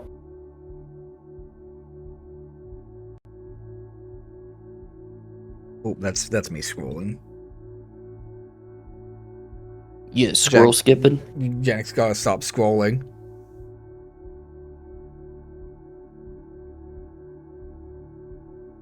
I mean, you could still go through it. Alright. I'm keeping an eye on the chat. As the door clicks closed behind me, I hear Olivia take a sharp and shadowy breath before turning to look at me. Her eyes are glossy and puffy on the edges. Wow. Oh, I can't read. Trails of tears stain down her cheeks. When could you read? I was doing very good up until now. And her expression is of someone who doesn't want to believe that it's true, but knows deep down that it is. As I look at her, I feel my emotions come back twice as hard. No. I need to be strong for her sake, damn it. Olivia, I try to find the proper words to say something to her. Anything that could give her any sense of comfort to ease her pain. But I feel my throat begin to tighten like someone's hand is around my neck. I don't even notice that I'm crying until my vision becomes blurred with tears. He is sad boy. You sad boy. Without thinking, I wrap my arms around the barren Oxus and pull her into a hug. Third or fourth hug? Third, for one. Third solid hug. Good to know, thank you. Oh, great call. No. Olivia seemed shocked at first, frozen by my sudden reaction, but I then feel a pair of arms wrap around me and hands clutching my jacket. Olivia begins to softly sob into my shoulder. I feel my own resolve break down as I hear the increasing pain in her cries. When we're like this, I can't even pretend to be the stronger one anymore. Maybe I could bear the pain from Vidacon, but seeing Olivia like this, I hold on tighter. I don't want to let her go. Suddenly she mumbles something to my shoulder. What was that? We pull apart and I look over Olivia. Her sunken face is covered in splotches of trails of wet and dry tears. She's hyperventilating. It looks like an absolute mess right now. Despite this, her eyes are fierce and lively as they meet mine. I need to do something. Right now? She doesn't respond, hurriedly rolling down the hall towards the elevator. Where would she... The fountain. The one place she could be going. I step forward to follow her, but stop. No matter how I try, I can't continue. This is Olivia's promise, not mine. I have no right to intrude into it like that. My hesitancy robbed me of any chance in the matter. You went alone. I'm a fucking idiot. Alone in this freezing weather? While she's going through this? What was I thinking? Okay. I start my silent march through the halls, out the building, and into the frozen wilderness. It's cold out, you know. Winter usually is. Especially starting to snow. The world just feels so much smaller, muted, and colorless. Now's not the time. Let's find Olivia. There's thin tire tracks in the thinly laid on snow, pathing out down the sidewalk. Follow them. The path is serene. The falling flecks of white make it feel like one of Olivia's landscapes. The fountain must be just around the corner. Oh, God. Should have gone with her. Of course, the fountain is only accessible with stairs. The steps are tall and coated in a thin layer of ice. It's a death trap. Something rolls down and bumps my shoe. It's one of Olivia's handles. My face flashes with heat and my blood runs cold. Oh my God, I can't lose 2 people in one day. Please. I will myself to look up. 8 steps up, Olivia's wheelchair is toppled over on its back. Seat ripped, wheels spread, and it's unrecoverable. Olivia's 2 steps further, halfway under the next ledge. Her arm reaches up in the next one. Olivia? Olivia stops and slowly looks back. It's a look of shock and humiliation at being seen like this. She turns back and starts pulling herself up to the next step. Damn it, Olivia. Take a step up and catch myself. I wonder why she got even this far. But I find my balance and start marching up towards her. Her arm slips on the ledge and she falls back. I caught her in my arms from behind. You didn't make it. She looks up at me, eyes still filled with tears. Carefully set her down on one of the steps. She hides her face in her palms. I failed, Edicon. Olivia chokes back a sob. I'm just a stupid fuck up. Fucking chair. Then continues to weep. I sit there and stare for a moment, trying to figure out what to do. We haven't ever been in a situation like this. Poor girl is shaking, whether it's from the cold or situation, I don't know. Instinctively, I wrap my arm around her and pull her close to me. Like a 5th hug. 4th hug. This is our 12th hug. Okay. Olivia shifts her body accordingly even, and we end up in an embrace. Her sobbing calms down to just occasional hiccups, and her body is no longer sapping the heat from me either. Sorry, Inko. Sorry for what? Everything. Being an asshole, being a failure, making you waste your time on me. I'm just awful.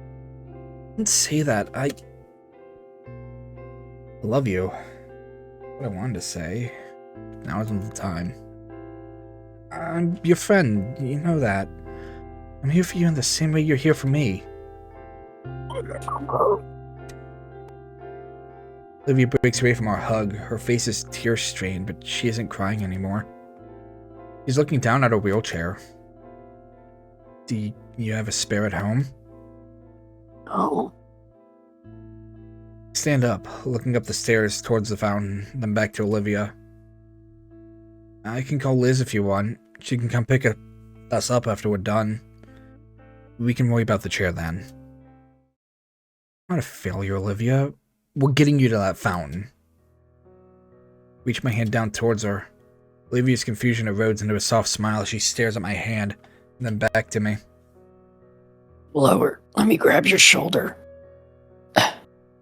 I've done this a few times before.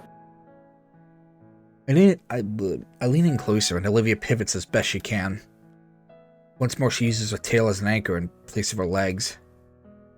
It's holding her up pretty well. Never considered it, but that tail must be pretty muscular. Damn. Yeah. Let's go. I wanted to make Edicon proud.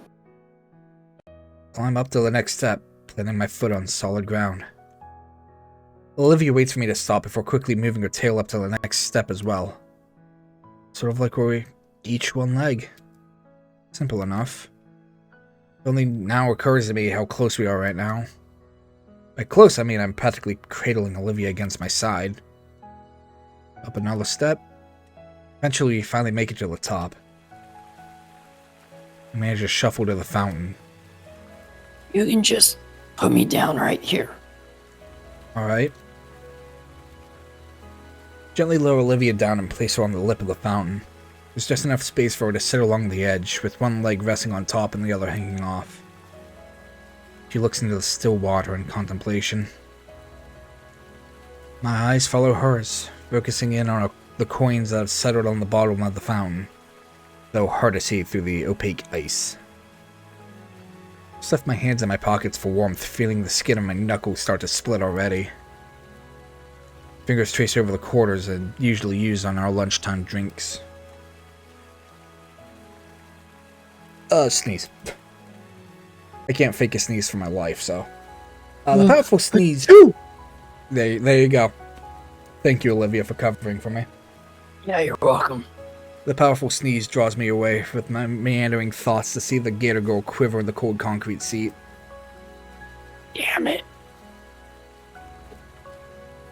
Oh, what the hold on. What the hell is going on with this lamppost over here? What you mean, wonky boy on the left? It's just a little wonky, which I guess is better than levitation boy on the right. No, well, the reason why he's being wonky is because he bent down to get a closer look at the two and to shed some more light.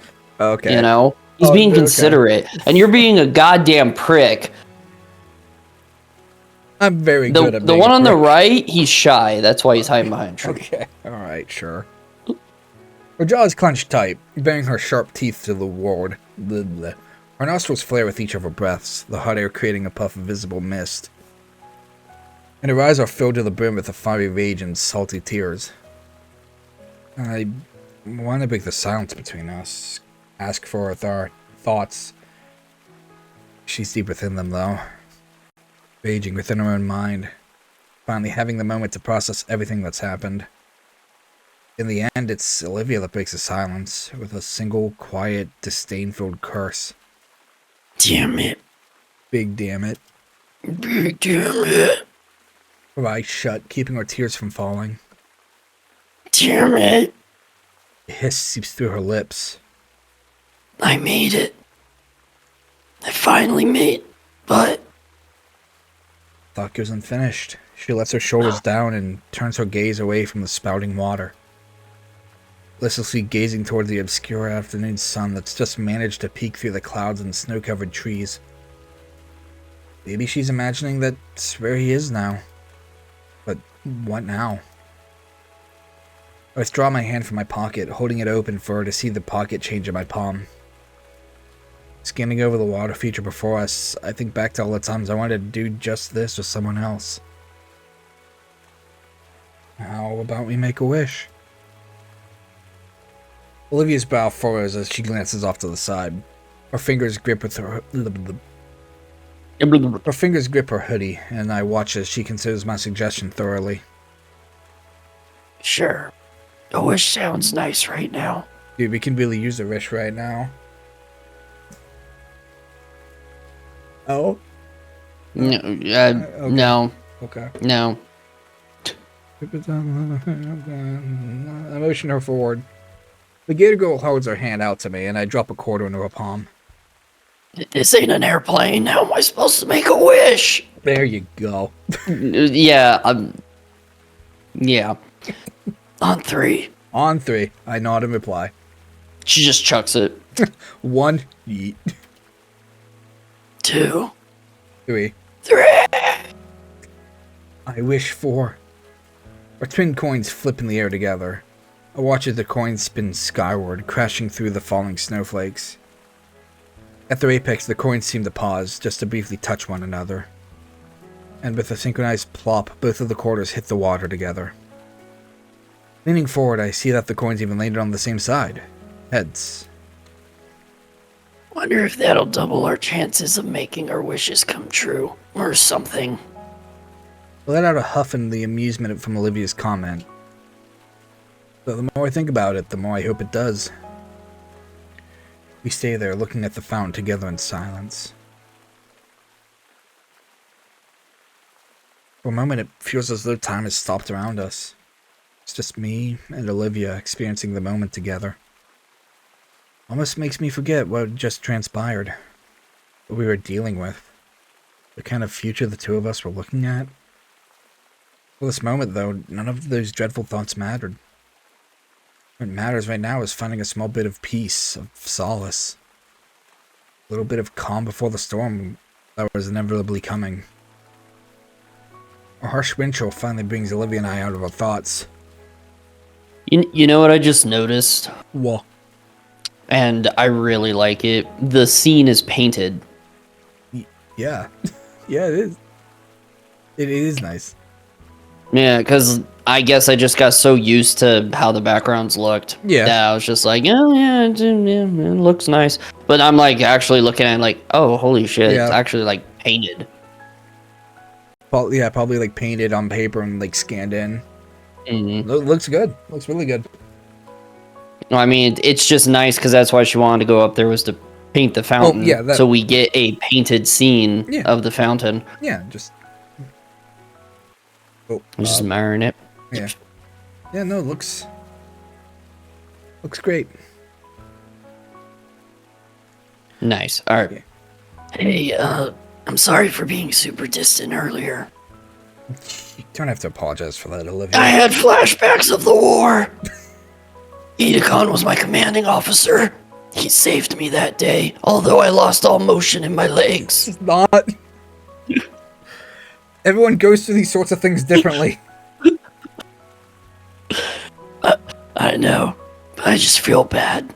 I know I'm not the only one who's sad that Edicon is gone, but... Her pause makes me stop and turn around to face her. I can see it in her face that she's trying to form the right words. Edicon was the first person who I felt was a role model for me. He didn't just believe in me. He made me believe in myself. Not just for my art, but being able to succeed in general. I knew that Edicon meant a lot to her, but I never realized he meant that much to her. More than anything, he actually cared about me.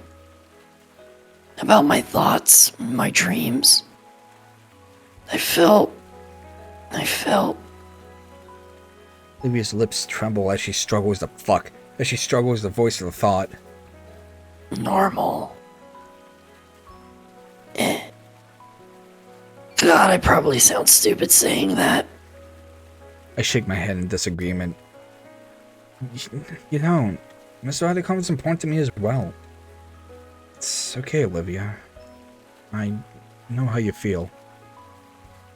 You gave me some of the best advice I've ever gotten from anyone, and encouraged me to follow my dreams, like you. Wish I had met him sooner. There's a moment of silence between us, the air filling with a mix of sympathetic emotions.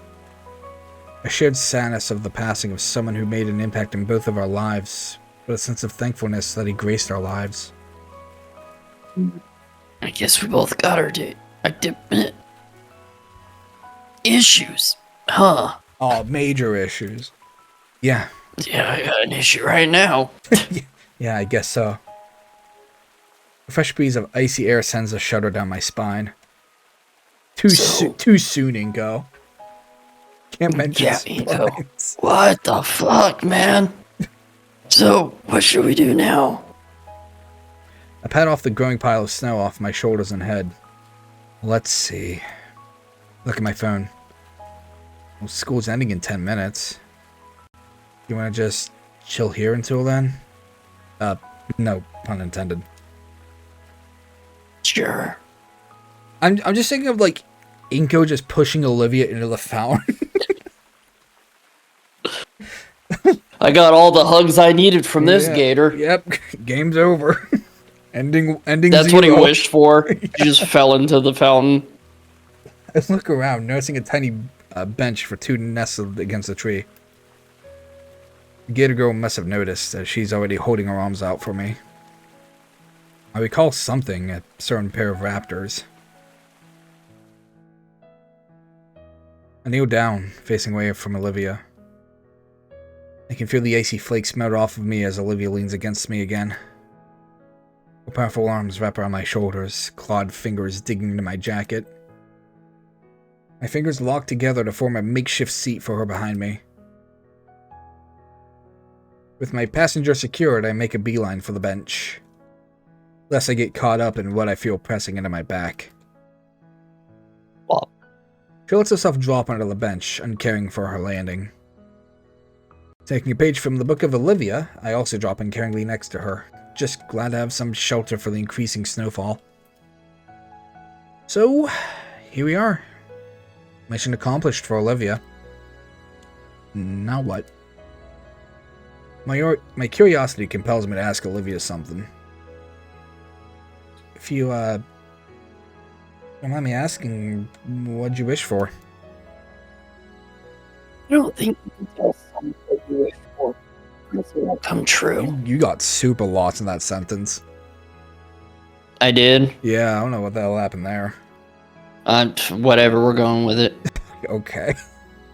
Thought I said it right. No, you did. Just Discord just decided to shit out for a second. That's what you meant. Yeah, I thought you meant like yeah, my no. brain disconnected from my voice and No, but I no. said something like, I don't know, some ritual, some rite.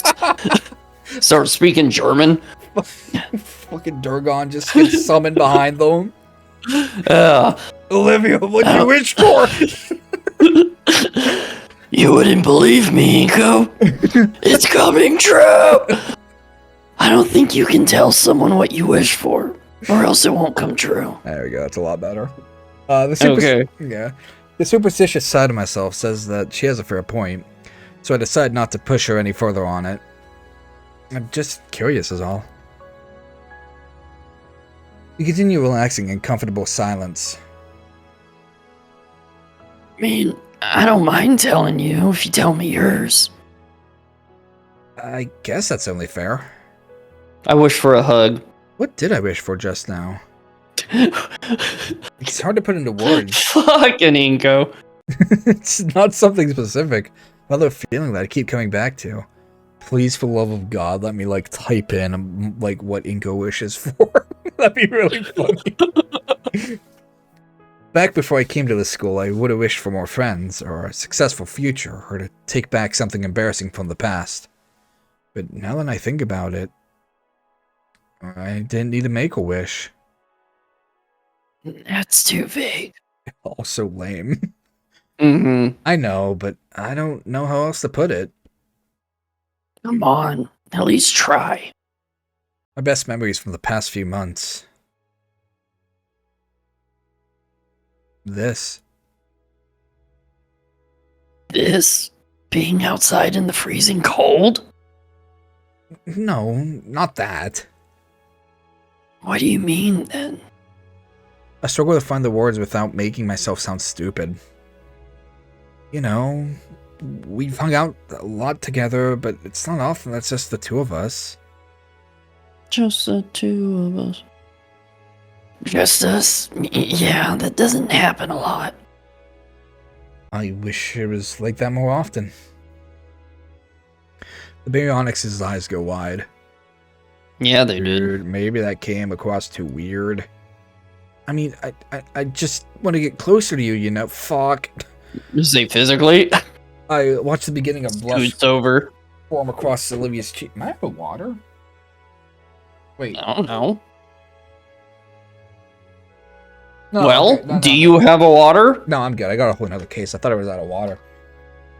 I watched the beginnings of a blush form across Olivia's cheeks. Wait. I don't mean it like that. I want to get to know you better. She glances away, laughing nervously as her tone changes drastically. Yeah, I understand totally.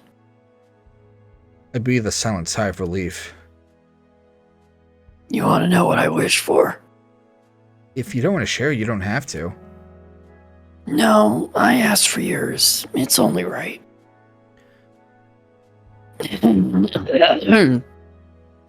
I wish to know what I want to wish for.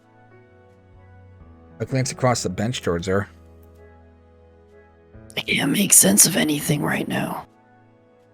I want today to be over, frozen, and have it never happen and to have never happened all at once. I want Itagon back, but I don't want to just replace him with someone else. It's too late to start all over again. She stops to wipe her eyes, but they're already dry. All I've ever wanted was to be someone he would be proud of. But it just feels impossible. She looks away. I ended up picking something lame. Sorry. What's that? Olivia's still looking away, so while I can hear her hesitation, I can tell what she's thinking. I threw that coin, and out of everything racing in my mind, the one thought that stuck out the most was just... She chews her lips in contemplation for a moment, and when she finally continues, her voice is a soft whisper. I want somebody I can trust. I feel my face heat up from her words and her tone. Even with her head turned, I notice a red flush creeping over Olivia's face too. I instinctively jerk my head the other direction. Shh, what do I do now? Go for the kill, dude!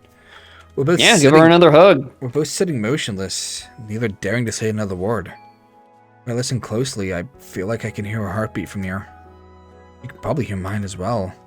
I didn't even notice the cold anymore. Maybe we can just stay like this for a few weeks. Nah, don't be ridiculous. You need to tell her how you feel. I cleared my throat, searching for words that wouldn't come. She just said she wanted someone to trust. I mean, you can trust me. I hear shuffling from Olivia. Damn it, I can't work up the nerve to turn my head towards her. My neck feels like a rusted hinge as I try to disobey my body and look at her through my periphery. Do you trust me? Despite my words, she nods her head vigorously, the blush growing dangerously bright. Well... I shift my body towards her on the bench. I trust you, too. Suddenly she shakes her head a bit to bring herself back to reality. Maybe I can be honest with you then. I could walk the whole time. You know, when we were at the stairs, Yeah. and the way that because I guess she was leaning on the stairs, I honestly thought she was standing, and I was like, damn. She literally just got up and was like, I can't do this anymore. I could have walked the entire time. You're silly, and you're ridiculous. No, I'm pretty sure, I remember reading this, like, way before, we even started this, is, like, she can't, like, walk, but she can, like, stand. I mean, that's fair. Yeah. There's certain problems that could happen. I know I had a grandfather who he needed a wheelchair. He couldn't stand, but he could move his feet. The problem was just he couldn't stand. Yeah. I don't know if it was some kind of muscle atrophy or something like that. So he needed a wheelchair, but he could still move his feet, and he could, like, move the wheelchair with his feet, just kind of tiptoeing along. So... Right. I don't know. I don't think they really explained whether she's, like, actually paralyzed or not. I think only Mia said something, but Mia was being a bitch, so... Yeah. I don't know. Oh, we might... No. Yeah, I don't know. I mean, it doesn't really matter. No, not really, no. Maybe I'm a little over-optimistic. You're thoughtful and adventurous, and you're so willing to just take me with you. You don't treat me any differently for this stupid thing.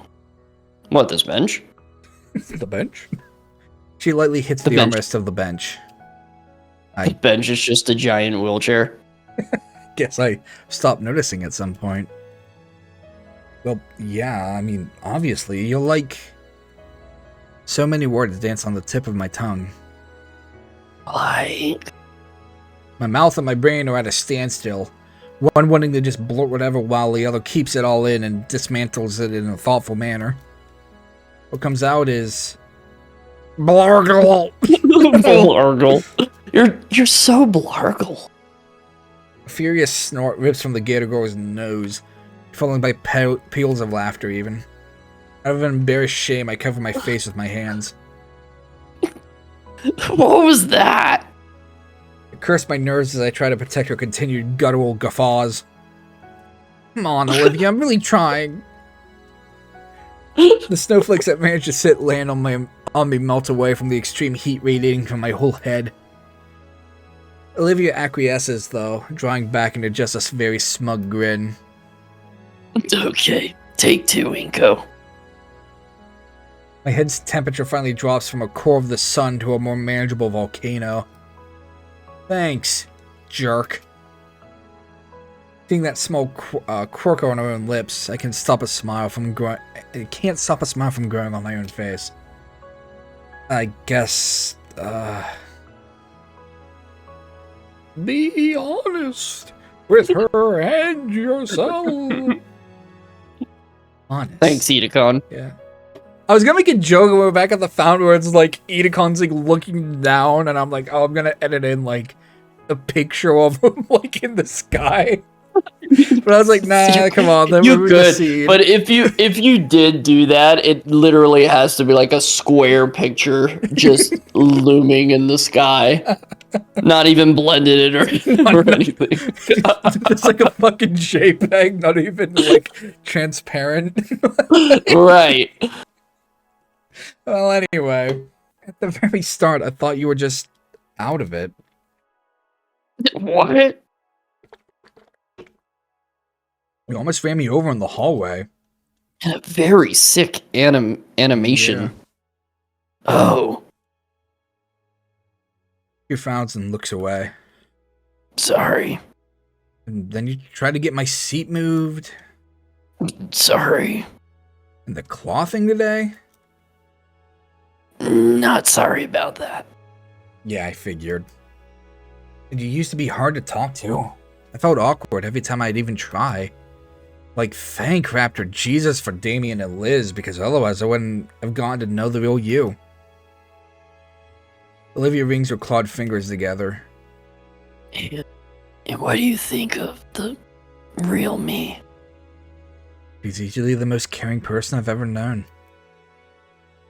I mean, yeah, she can be a little selfish and doesn't think ahead sometimes. But when she cares for something, she just has to do everything she possibly can for whatever it is. Is that what you think? Yes, I think you're quite caring and passionate and... And? And what? And I know Mr. Adicon saw that in you too. Livia's eyes water at the mention of our mentor. Thank you, Inko. Now's the time, Inko. Go in for the kill. Oh. Hey, Inko. Say it, say it, say it, say it, say it, say it. Do you like me? Yes. Girls. Yeah. Why does talking have to be so hard? I prepare for Olivia's smug one-liner to crush my weak confession.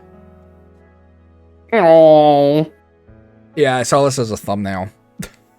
I'm so glad I don't watch the crap that you watch. Instead, I watch as Olivia brings her hood up and hides her eyes with it. Really? For some reason, seeing her like this fills me with a well of confidence. Oh, you're so much easier to talk to like this. When I can't see your eyes. Yeah. Can I hear you say it? I like you, Olivia. I don't get how. Yeah, me neither. Life is stupid. Oh, your little peek out of the hoodie. Looks like, because I know. Ah, thank you. Because I know you're gonna fucking ask for it. Her head peels away just enough so I can see her shimmering silver eyes. Oop. Would you like... Why would you like someone like me? So flustered, Inko. Well, I like you too. Oh, Oh, okay. tail's So all wrapped, legs. and she got money's worth. Olivia brings her legs to her chest, holding the limbs tightly to her. She brings her hoodie's hem over her legs, transforming herself into a crocodile-shaped igloo.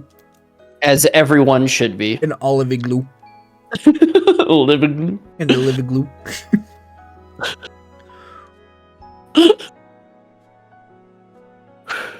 Oh, slippers was a bad idea. Oh crap. Yeah, you okay? Fine. Just call someone. I cough awkwardly and get my phone out to call Liz. Hello? Inko, is that you? Aren't you supposed to be in class right now? Scalar let Olivia and I out early. Oh, okay. I was told about Professor Adekon. I hope you're doing okay. Yeah, I'm alright. I'm with Olivia by that old park by the school. Her chair's busted and we're kinda stuck. There's a keening whine from the bundled crocodile next to me, her tail wrapped around her as if to hug herself. Broke? Oh, in this weather? Are you two okay? We're fine. Can you come pick us up? Sure, I think I remember where that is. I'm with Principal Scalar right now.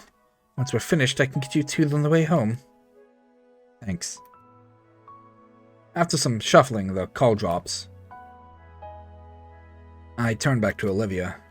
She seems more anxious than anything right now. You alright? Yeah. I'll be okay. The stovepipe mauve of the olive glue. The olive glue. Chatters. Olive glue. You can say it so. When I hear you say it, it's like, oh, okay, olive glue. Yeah. Chatters quietly in the cold. My concern finally takes hold, forcing me to finally close the gap between us. You said the chair had no replacement. It'll take a while for a new one to come in. That means she'll be trapped at home, completely sealed off from the outside. Stick her on a skateboard and push her around. Man. The beginning of Olivia's annoyed protests die of exposure, becoming a grumbled acceptance as I wrap my arms around her shivering form. You're lucky you're warm, Inko. Kiss her, you nerd. Yeah, I definitely feel like that, as her body shifts and nestles closer against me. Olivia's tail lays on my lap and shivers reverberating through it the most. I lay my palm atop it, feeling the cold limbs shaking slowly still. Some long distance trivia about limbs losing heat the fastest springs to mind, and in my hopes of keeping frostbite away, I pet the heavy tail. And as I do so, I hear the silliest sound rumbling from Olivia's chest and through the rest of her. It's like a purring cat, almost. There's a new sensation on my cheek now, soft and warm. Yeah, about fucking... This game has so many cute pictures. Her lips are planted firmly on my cheek, and this feels nice. As I continue to warm her tail for her, I feel her warm lips press more and more against my cheek. I don't know if kisses are supposed to go this long and be this wet.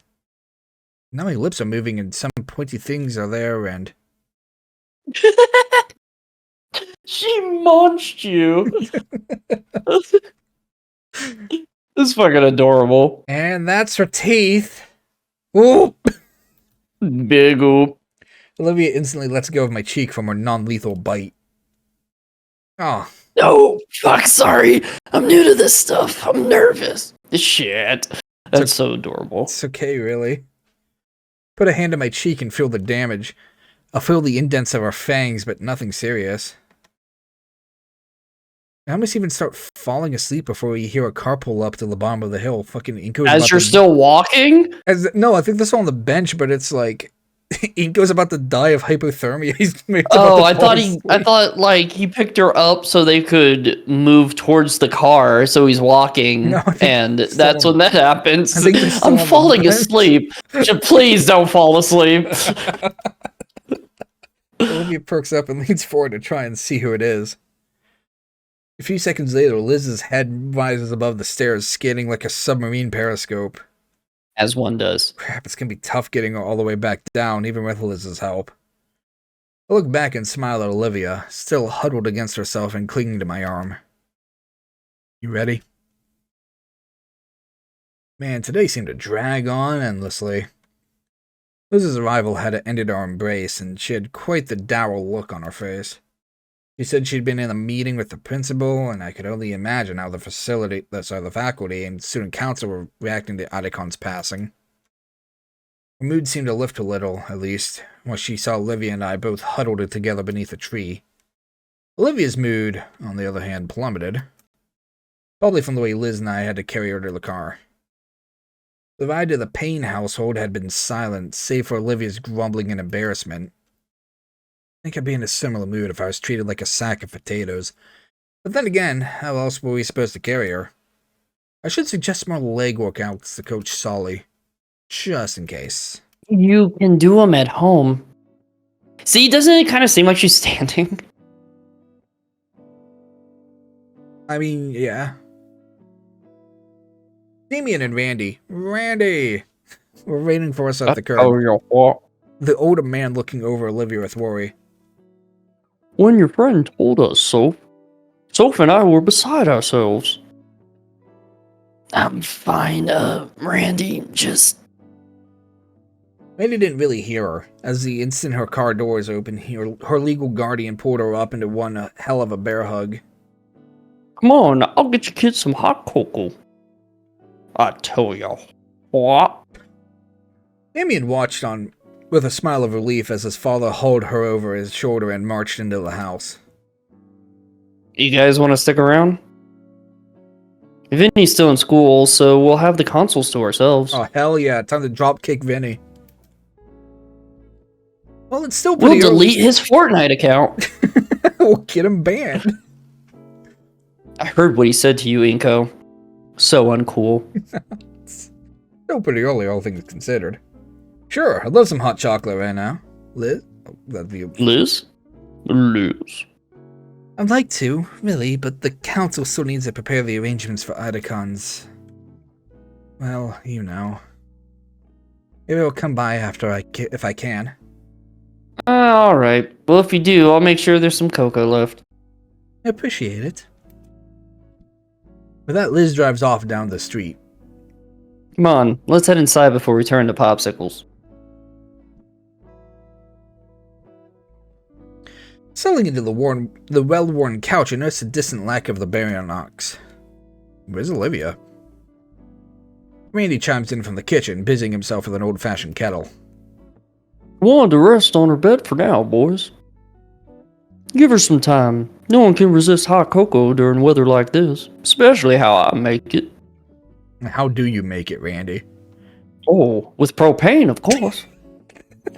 What? What? That's all he says, just smiling, calm, casually at you.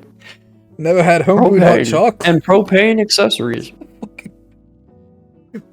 Well, if it's anything like his cooking, that must be some good stuff. After a few minutes, Randy comes out with a tray. Here you guys go. Telepathy? Hey. Yeah? Propane, man. It's lighter than air. He passes around a few Christmas-themed mugs, labeled with the family's names, and leaves the last one on top of a nearby drawer. You're gonna have to wait. You're gonna have to be Vinny for a bit. You cool with that? You're gonna have to be Vinny for a bit? It just transforms. I think that's what threw me off. Like, what? He's got the Vinny curse. Oh, the cup. Yes. Yeah, the Oh cups have man. their names Let on me. it. No. Oh, let me tell you. I would have the same interaction. I'd look at the cup and be like, "The fuck are you on about, old man? I gotta be your child now." Inko just like transforms. I gotta like Fortnite. Meanwhile, like actual Vinny in class, like becomes just like an adult human. He's like, "The curse is lifted." The curse is lifted. Someone else has drunken from the Vinny cup. Thanks, Randy. Man, you look cold. Were you out there long? That's true, but now the snow on my jacket's melted and my clothes are chilly and soaked. Feel free to take a load off till you warm up. I'll be in my bedroom resting. Holler if you need anything. He gives Damien a pat on the back and leaves. The mug is hot to the touch, but it's a welcoming feeling to warm up my icy fingers. Fingers. Fingers. Fingers. I threw an L in there. Please, Damien, warm my fingers. Just opens his mouth.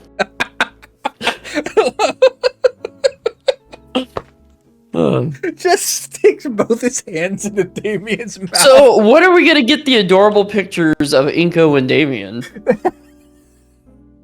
I take a moment to gently blow air on the beverage to cool it down before moving it to my lips. Yeah, it's pretty good. Damien is chugging his. He finishes the swig and sets the glass down. That's a mug. That must have been half of it in one go. Well, there are multiple ways to enjoy anything. After today's events and weather, I really needed this. Another sip. It really is helping warm me up. I didn't even notice how cold I was. Hey, Vinny. The fucking Vinny curse! Yeah. You good? I'm holding it together, yeah. Still a bit scattered. Yeah, I don't blame you. Hey, Pops doesn't want you venturing back into the tundra out there. You up for a game? You up for a game or something? Sorry, I thought I skipped a line. Mm. There's a reason why I use space to do this. He gestures to the entertainment setup. No, but go ahead. I'll watch.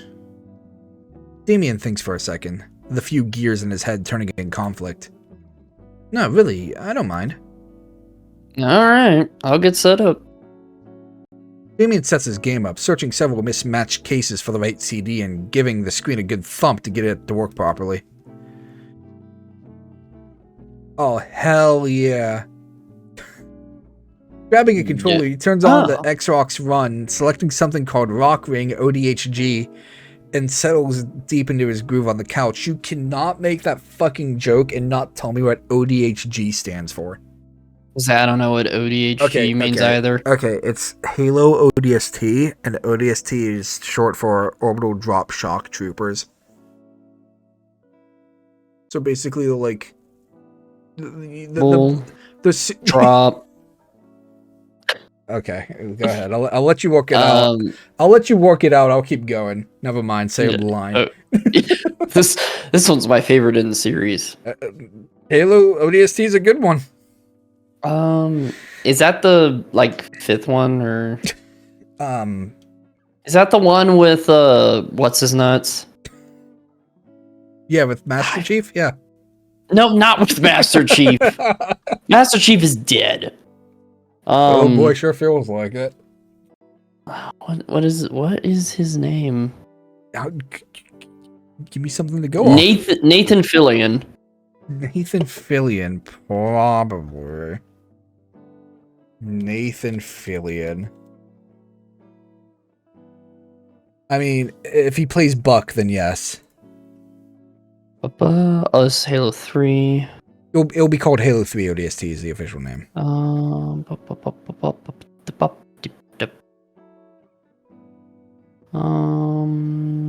That doesn't help me. Try. Yes, he voices Buck, so yes. Yeah, okay. I don't know who fucking voices his character. After a minute or two of gathering a full lobby, the Dilopho Spino Dino picks his class and begins his virtual rampage. Spino Dino. Blood not playing the ODST campaign? Only a minute in, he manages to get the first kill. I'm just a bit burnt out for the day, getting pretty tired actually. Hey, Inko. Yeah? Did you kiss my sister? Yes. Cool. Dude, nice. Olivia didn't... Sweet. Olivia didn't come back with her wheelchair. Did something happen? Do you know anything about the Chris and Leon memes from Resident Evil? I've seen Leon memes, but Okay, I'll explain those later. okay. Yeah, she isn't taking Idacon's passing well. Man. Well, I'm glad you were there for her. Hmm. My eyes remain on the screen, lost in the vibrant violence as some in-game announcer proclaims Damien's digital massacre. On his part, Damien's feels wavered like crazy, and it looked as if his arms also wanted to wave in victory. You want to talk about it? I don't want to take up your time, Damien.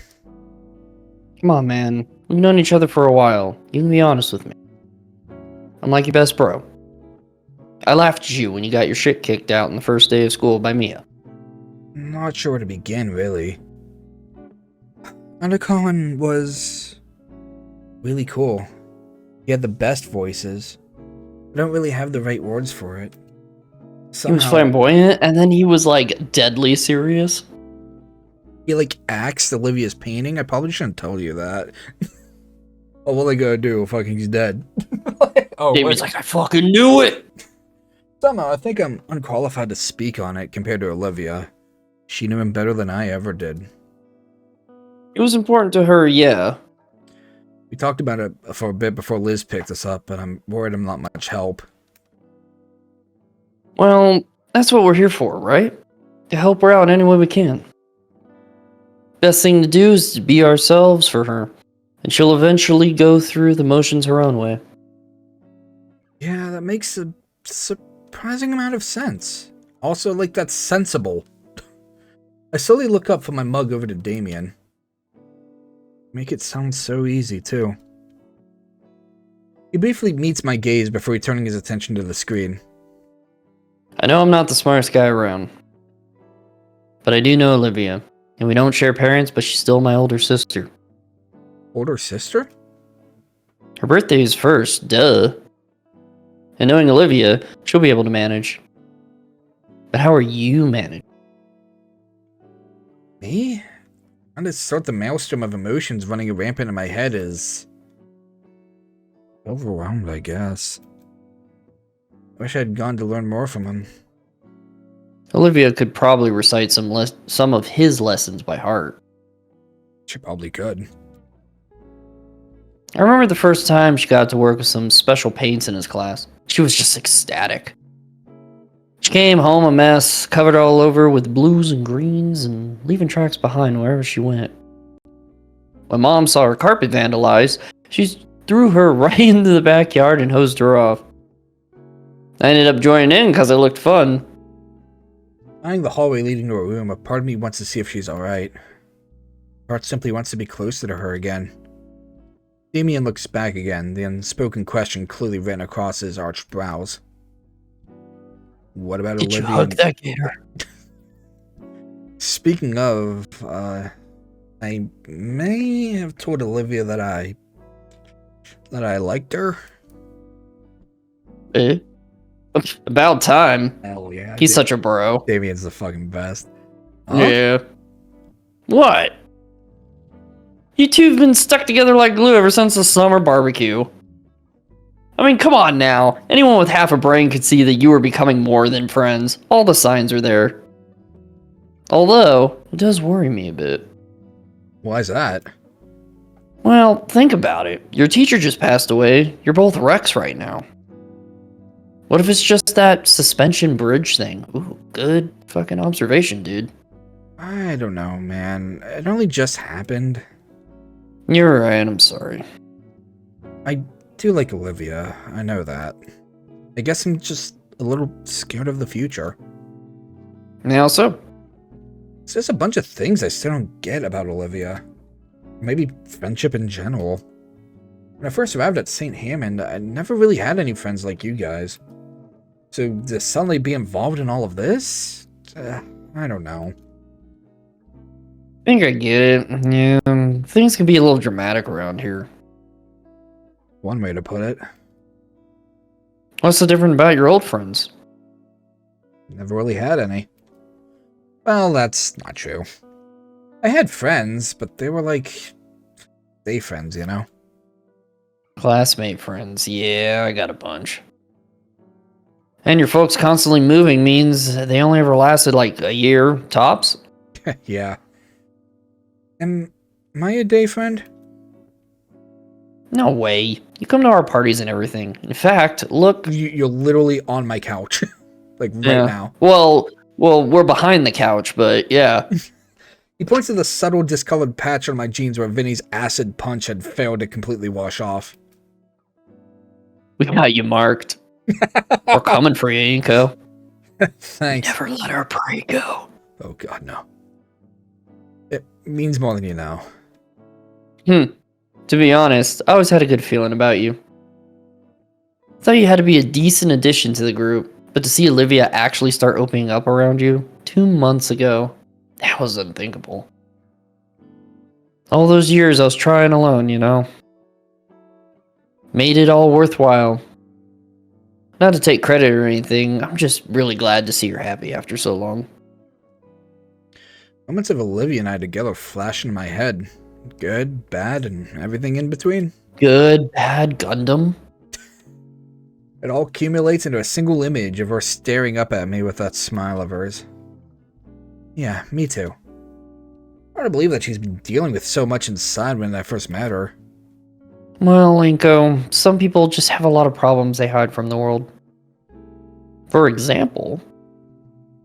Puts the controller down and shifts to look me in the eye. His character is instantly sniped. That hot chocolate gave me a tummy ache. I'm being serious. That was serious. It can be little things like that. Little stresses that add up. Now, it doesn't bother me, but someone else? It might just about ruin them. If you're trying to get with Olivia, I'll give you a nickel's worth of advice my dad told me. If a girl you like asks to wear your shirt at 2 a.m. and to bake cookies, she's an absolute keeper. That is great advice. And I mean, Olivia did cook for us. Mm-hmm. Huh. That means all we gotta do is give her a shirt to wear at 2 a.m. Yeah, we gotta fucking marry that Gator, I guess. You just kick down the door, throws your jacket, wear this at 2 a.m., please. I really need you to do this. Inko, it's 2 in the morning. No. Oh, that would be even creepier. Like, they're just laying next to each other. She wakes up to him sliding a shirt onto her at 2 in the morning. Wear this. Put this on. Inko, I was expecting you to take my clothes off, not put more on. The blazer stays on. The blazer stays for on. both of us. That's a pretty good advice. Don't just break her heart, yeah. Wouldn't dare think of it. I'm gonna do that so well. One ending one, I can feel it. Damien offers me The a next fist. time we go through this, I'm breaking her damn heart. Yeah. Don't worry, Damien. That's for safe for playthrough too. Damien offers me a fist bump, to which I happily reciprocate. Reciprocate. You reciprocate me. Okay. Oh damn! I kind of really don't want the mug to be just like, you reciprocate me. I just love how they're standing behind the couch, just like, yeah. I mean, I do that. The sometimes. dad walks in and then just immediately turns around. Nope, I ain't dealing with that shit. A door cracks open. Both our heads turn back at the sound. Wow. Olivia walks out. She just, yeah. She kneels in the doorway to her room, leaning against the side railing. I don't know if it'd pick it up if I. It's good enough. It's just a small, Yeah. quick. Damien nods at me and continues his game. The ambient gunfire controller clicking fills the silence. I take the hint and stand up, slowly approaching Olivia as she tries to shuffle down the hallway. She's completely upright in the display of pure confidence. Even her tail is upright as if to amplify her dignity. I'll have to tell her how cute that is when I'm not so drained. I willfully offer her a hand and she accepts. With her on my shoulder, I walked the both of us toward the living room couch and plopped down on it with her. Oh, here. I leaned forward to grab our cocoa from the coffee table. Most of the warmth has gone by now. Guess I can warm it up in the microwave for her. She's tugging my arm. Come on, it's cold. She starts to lean harder against me to keep me from getting up all the way. Alright, jeez. I give her the mug and she goes to start sipping instantly. I was going to warm... My voice dies as I feel her settle against my legs with a relaxed hum. My body relaxes more and I'm allowed to sit up enough for her to settle in between my shoulder. By my shoulder, even. She's warm. The two of us... God, Gators are warm. The two of us watch Damien's game continue. Olivia continues sipping down her drink, letting one hand free from the mug. Her hand finds its way to mine, and our fingers curl around each other's. Damien plays a few more games, but I really keep track of how well he does. I don't really keep track, even. He finishes one last match and yawns, stretching back over the couch. Alright. That's probably enough for me. I'm gonna get going, give you two some space. Okay. Damien gets up from the couch and slides his controller near the cabinet where it laid before. On his way out, he stops to look right into my eyes. Hey, keep things chill, man. Don't do anything stupid, alright? This is my house. Yeah. He nods and heads off to the depths of the house. Take it slow, enjoy the small moments like these. And just like that, it's I quiet agree with once that. more. Is she asleep? She very much is not. Hey, Hey, yourself. I don't think you've seen my room before, have you? Not at all. Would you want to see it? No. Okay, I guess I'd love to. Yeah, just, no. I don't go into girls' rooms. Yeah, they're filled with cooties, dude. I don't do that. That's gay. I watch her blush. Am I getting good at this? Okay, just walk me there. Yeah, am I getting good at this with someone who's completely nervous about this whole thing? Similar to before, I help Olivia off the couch. So much Riz. And we shuffle our way towards her room. Olivia, am I the Rizzler? I'm gonna fucking hate you. Wow. Girl room. Girl number. Nice. Girl number? Nice. Nice Among Us plushie. Fucking think I wasn't gonna see that shit. Where is the ugly thing? Where is the ugly thing? I love the ugly thing. Where did it go? Wait, yo. No. I thought that was Fang for a second. Oh, that would have been dope. No, but that's supposed to be Blue Oyster Cult and obviously Screaming for Vengeance. Obviously. Oh, come on. That is the album cover of Screaming for Vengeance. It's okay. Fuck you. I am fucking bringing the stream to a screeching halt to be like Jack Knows Judas Priest albums.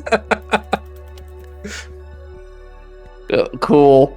Fucking Screaming for Vengeance. Fuck you. You know, I could have just looked it up. I know you wouldn't have. You would have just shrugged and not have done it. Yeah. Okay. Anyway. Wow. I'm not sure I was expecting Olivia's room to look like, but I'm surprised. It's the air that hits me first, a strange mix of heavy, fake floral candle trying its best to cover the almost nostalgic scent of art supplies. Band posters are and paintings of dinosaurs cover a lot of her wall space, like the room is her own personal canvas. Her desk sat beneath the window, again what space that wasn't covered by the faded-looking paper was instead covered in dried-up paints. Right next to that, a dresser holding up a decades-old television and retro gaming consoles. All in all, it reminds me of the rooms they'd show in older high school movies. Does it? So, where do you want... Just on the floor is fine. I gently lower Olivia to the floor, letting myself sit cross-legged next to her in the process.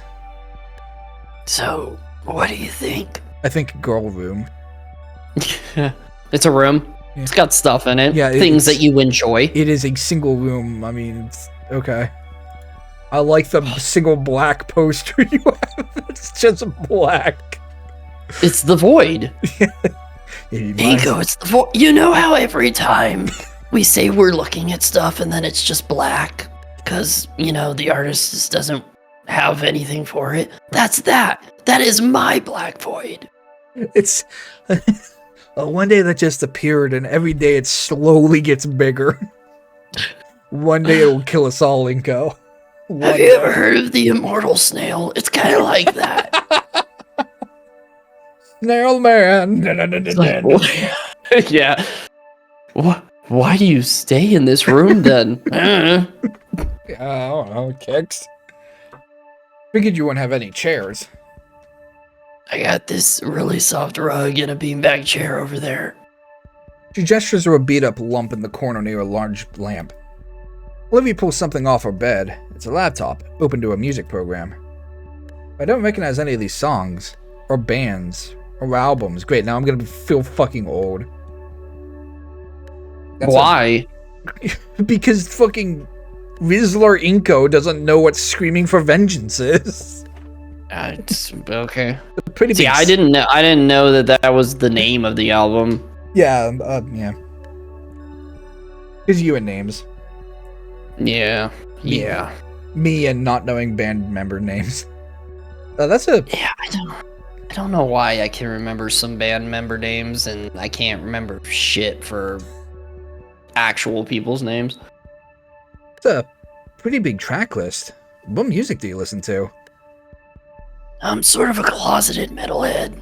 Whenever I'm alone, I put some on full blast while I do chores or art. Generator Head, Super Death, Iron Tomb, you name it. Yeah, see, I know all three of those. Yeah. What do you listen to? Please let us get in. Don't lock us away. Wait, hold on.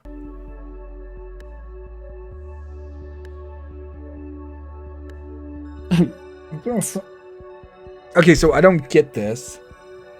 No. But fucking mumble rap. I listen to mumble rap. Inko, I've never been drier. Get out. You are forbidden from girl room ever again. Yeah, you are no longer allowed in any girl's room. Go hang out with Vinny or something. Wait, yeah, what the fuck? Hold on. What? Like, fucking, he's giving Vinny shit from movies and the Fortnite thing, but then he's like, oh, I listen to mumble rap. Like, you're fucking 18, dude. If you listen to mumble rap, that's cool. That's fine by me. You like what you like. I don't really care. But we're gonna sit here and rag on it because it's funny. I mean, I'll rag on you and fucking Judas Priest cover, so. You can ragu me. You can ragu me Ragu. anytime, girl. If that ragu is your brain, then... Anyway, my dad was super into heavy metal when I was a kid. He got me into it. When Damien and I would be playing out in the yard and his mom would be making lunch, our dads would be in the garage blasting heavy metal while they worked on the car. Working on cars? Yep. My dad and Uncle Randy would Randy would fix up some cars. She clears her throat. Huh. I think it's the first time I've ever heard you call him Uncle Randy. Yeah, I call him that sometimes, along with Auntie Sophia. You call him Auntie Sophia? You're right. It comes off? Yo! Yeah! Dude, I love Olivia. You're right, yeah, it comes off. What do you... Olivia lunges over to chomp at my hand, and I have to take a moment to check my fingers just in case. Hey, I was joking! So was I. But yeah, I listen to a lot of this. You want to hear any? Hell yeah. Probably Iron Maiden more than anything else. She offers me the trackpad. Anything I see, huh? Say, what kind of music is B flat? Music is a bit lame, actually. Wait here. There's actually something else. Something else? Something nobody else gets to see. It's the ugly thing that we won at the barcade. I've already seen that. No, you haven't! Shut up! I'm gonna show you my chest.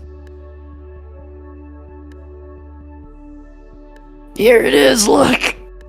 Olivia holds out a small wooden Yeah. box. There are The wooden chest. Yeah, there are 2 rusted metal latches that have long since aged past their use. I can't see it quite well in the dim lighting, but I think if I were to hold it up in the sunlight, I'd see a thin layer of glitter glue coating the whole thing. It's also been painted carefully, with very thoughtful attention to tones. What could even be inside? Honestly, no guesses come to mind. Could be anything. What are you waiting for? Open it. But there's girl things in there. Yeah, girls. I don't want to see girl things. Carefully open Maybe the he's lid. scared of girl things. Oh. Bunch of teeth. Yeah, baby teeth. Sick lighter. Probably your first paintbrush. Yeah.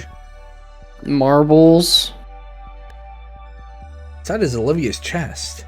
I mean, the box filled with various baubles and trinkets. What is all this? It's like my own little hoard. I've been saving up lots of little things through the years. Nobody else has ever seen it. Especially this sick picture of me at the beach. She holds out the box for me to take. It's heavier than it looks. Must have some high quality material. With the box in hand, I sit on the end of the bed. Olivia manages to crawl her way up to sit beside me. She reaches inside to grab. Do you choose what she's grabbing? I guess I'm going to save just in case I fuck this up somehow. Oh, this used to be Uncle Randy's. What did you choose? The lighter. Oh, okay. It didn't really show. It kind of like kept clipping in and out. Okay. Does the engraving mean anything? She shakes her head with a soft smile. Not really. He said it's harder to steal and hide stuff that looks unique. Really, I think he thought it looked cool and not tacky. Well, I think it looks cool. You would. Oh. The paintbrush. The Thank you. paintbrush? A very important paintbrush. Olivia's lip turns upward slowly as each bristle of this brush flicks away from her thumb. Though she averts her eyes away from mine, I can see the green of her scaly cheeks turn red. Sorry, just got sentimental for him. This was the first brush I ever had. Dad gave it to me on my 5th birthday. Her tone falters lightly. Dad always asked me to make him little drawings. And every time I finished one and gave it to him, he'd tell me it looked amazing. I could barely draw a circle back then, but he'd still gush over them, man. And? She shakes her head. I think he put them in some scrapbook. I don't know, but he'd kept them all. Olivia looks back to me. Her embarrassment turns into bashfulness. Thanks. Teeth. What's that? Teeth. That's my first tooth. All of them. Wow, I've never seen baby dino teeth up close before. It's so tiny and sharp. What's that one? That's my 58th tooth. Your teeth go back? Yours don't? Yep, humans. Goddamn skinnies. What are these? Just a couple of cool rocks I found around. This is why girls need pockets for their pants. Because my nieces find so many cool rocks, and I have to carry them. Because they don't have big enough pockets to put all the rocks in. You gotta give them the chests, man. I know, I'm thinking about it now. This game's giving me ideas. I'll just carry the chests around. You have no idea how many rocks. So many goddamn rocks. I look at them sometimes and go, this is just a normal fucking rock. But it's smooth. It's a normal fucking rock. But it's cool. They rocks. That's really cute. I liked how they looked, so I kept. I grabbed one of the rocks to give it a closer look. Hey, look, it's a rock. It's gray with the thin brown lines all around, and it is smooth to the touch. It'd be the perfect skipping stone. Yeah. Okay, I'm just gonna say it. Since I live in the desert, they're rocks. They're everywhere. I mean, yeah. I understand if you find a cool rock. I mean, yeah. That'd be like when we go up to the Wallapies and they find a pine cone and they're so excited. Yeah, sure. Like, the Earth is literally made of this stuff, but, like, it's still cool. Some of the rocks are cool. Being a fuddy-duddy. I'm just mad that they don't have big enough pockets, that my pockets have to be filled with rocks. Gotta give him just, like, a rock bag or something.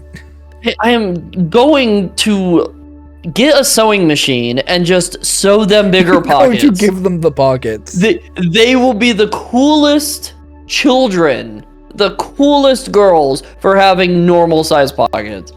Okay. Then I could sell those pants. Oh, side hustle. That's one of my favorite. Tastes like salt. How do you know that? How do you think I know that? I tasted it. You never licked a rock, Inko? Wait, no, I gotta click every rock? I thought it was just gonna be all the same. Oh, hey. No, some of these look really cool. Of course they do. I picked all these out myself. Where'd you get these? Rock store. I pick one up whenever I see one. They're a dime a dozen. Rocks? We have, you can buy rocks in certain places around here, so I mean Quartzsite is nothing but rock Right. town. What's that? It's my first Wait. tooth. I thought I clicked the ball.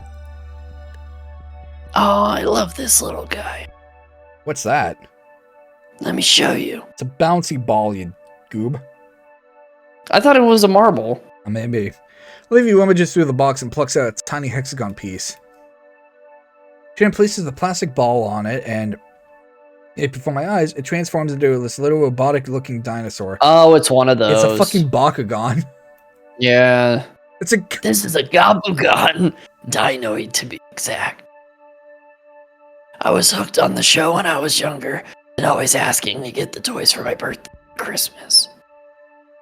Vinny's got the rest of my old collection. This one was always my favorite, so I kept it here. Alright. It's a picture of Olivia's chest. I mean, of Olivia at the shore. Both are correct. I guess. This was from last summer. Dad had the weekend off, and we all went swimming together at the beach. The sun was just setting and decided to take pictures since it was a nice view. Oh, so it hasn't been long. Oh no, her dad's still around. That's Yeah. right. Plus, I felt pretty. Maybe we can go together sometime. And you can feel pretty again. Maybe, yeah. She places the photo back in the box. Minutes go by as Olivia continues showing off her personal little hoard. All tiny objects that Olivia's chosen to keep with her this whole time eagerly explain the significance of every little piece of her she's got locked away in here. By the time we're done, she's resting her muzzle on my shoulder. It's been a crazy long day. I'm pretty exhausted myself. Can you put this back on the dresser there? Sure. I gently move her off my shoulder, much to her muffled groans of protest. And I carefully place the box back where I was on the dresser. Small friend pokes his nose curiously through the bars of his cage. Hey, little guy. Long time no see. Were you napping? The black and white myriad replies with a series of squeaks. I like to think he's saying that he's glad to see me. Hey, Olivia. Oh, I'm pretty exhausted too. The bed's definitely off limits. That leaves either the floor or the couch outside. Or the beanbag chair looks pretty inviting right now. I slump into it, the beads inside scrunching under my weight as I settle in. It's soft. It smells a bit like paint and Olivia's hair. Does Olivia lay on this while she works? As I start to drift off, the last thing my weary eyes take notice of is Olivia sleeping soundly on her bed. How emotionally drained this whole day has been for us, it's nice to see her looking so peaceful.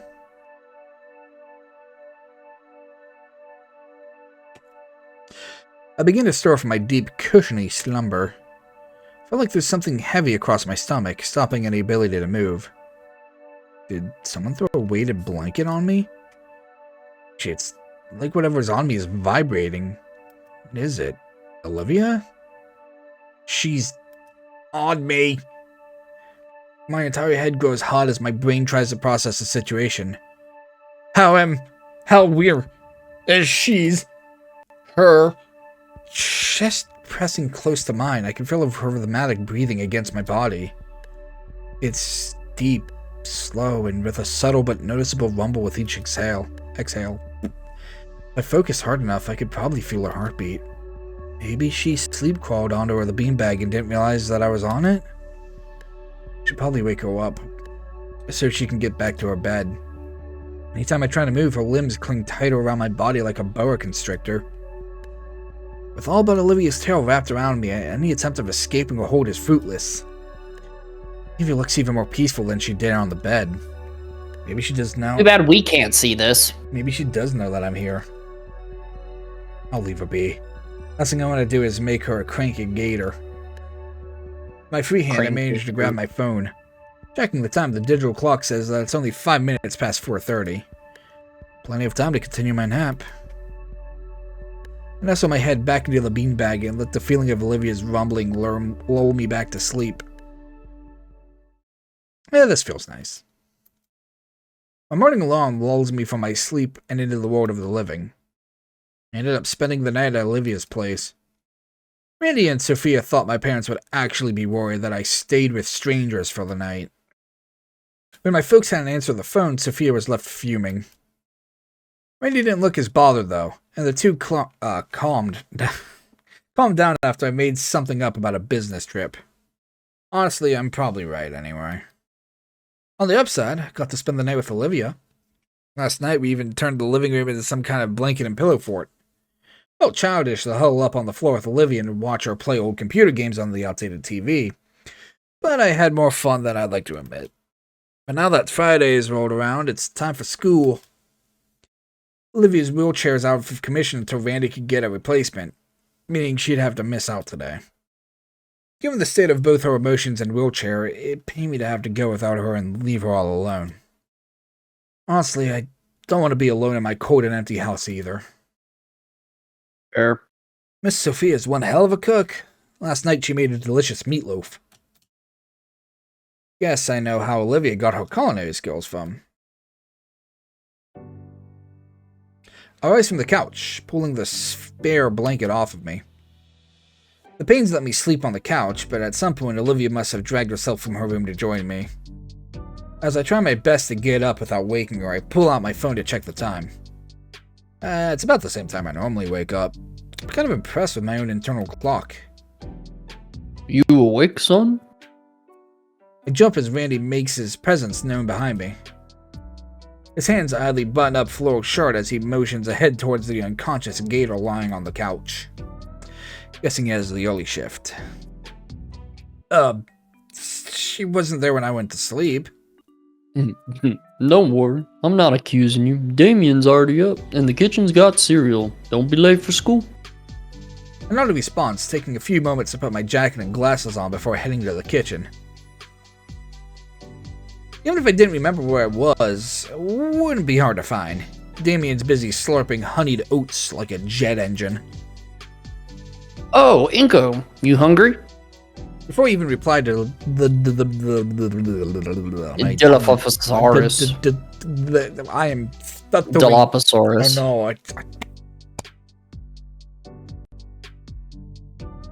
Just need to take a moment of just shutting up for a second. Before he even Okay. replied, the Dilophosaurus jumps out of his chair and makes for a nearby cabinet, procuring another bowl and spoon, which he slides across the table. Thanks. Most important meal of the day. Man, eat up. He gestures for a half-gallon of milk and box of cereal on the table. I take a seat across from Damien and pour myself a bowl. Normally, I'd skip breakfast on account of getting an upset stomach during PE. And again, that could be my PTSD with the burritos talking. With spoon in hand, I get a scoop of cereal and begin eating. You know, as far as cereals go, it's a little bland. If I had to guess, they'll probably avoid any of the colorful, sugar-filled cereals to prevent Vinny from bouncing off the walls. More than he usually does, at least. I continue enjoying my bowl of cereal with less ferocious haste than Damien. It's not long before we're both done, and Damien stands up without an intent on cleaning up after himself. Liz should begin here any minute now, so we can wait outside. That sounds good. Take the time to rinse off our dishware in the sink before anything else. Damien looks a little guilty as he realizes what I'm doing. Finally, with breakfast dealt with, we get ready to head outside into the cold, harsh world. As I grab my backpack by the couch, I take one more glance at my slumbering girlfriend. She's taken up the entirety of the couch now, the blanket we shared falling away as she spreads out into the spot I was just at. Should I give her a kiss goodbye? Or maybe Yeah. fix the blanket for her? Nah. Oh, it's your choice. We're gonna smooch that girl. We're gonna smooch that gator. Staring at her soft-looking lips, I shake my head and kneel down, pressing the softest of pecks on her brow. That's right. As I turn away from her, something catches my wrist. Olivia's hand. With bleary eyes full of sleep, she looks at me, silently asking me to stay. Oh! Liz is here. His words make Olivia tighten her grip. Painfully tight. Oh, hey, I'll be back tonight, okay? She's fighting to stay awake with eyes fluttering and hand grip waning. Wish I was that tired. Olivia. Promise. Leaning back down, I place another soft kiss on her head. Promise. I think she accepts that, as she lets herself slump back on the couch. Go. Sorry, I had to do something. Damien huddles himself and charges into the cold right to Liz's car. She flings the passenger door open just in time for him to leap in and close it again. I get one last look at Olivia before I shut the door and hurry down as well. Hey! Hey. Aw man, the car is nice and warm. Morning, Nico. You really stayed the whole night? Liz starts down the road towards the school. Yeah, I don't want to be alone in the snow. Is that why you smell like Damien's deodorant? His clothes are looking pretty ragged by now, too. Shut up. I'll have to get a shower and a fresh change of clothes as soon as possible. Damien and Liz keep the conversation moving, and my mind starts to wander.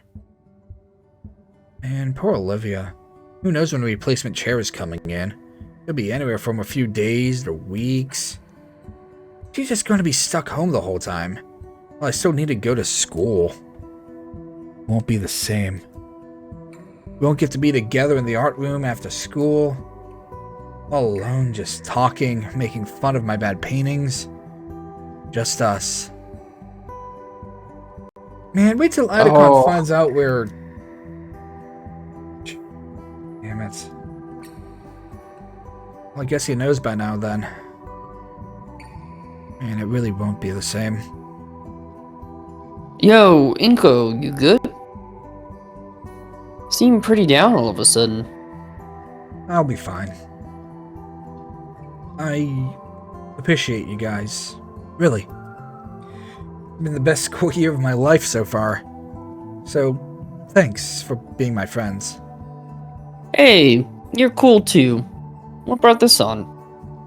Damien. Oh. Well, this last school year has been pretty special. Hanging out with you guys. So much has changed in such a short amount of time. Even if things are shaky right now, it's really been worth it. I have hopes for what comes next. Me too, Liz. Silence falls over the car as Liz takes off. Damien's hand is only occasionally swatted away from the radio knob as we all sit in companionable silence. It's nice taking a different scenic route to school.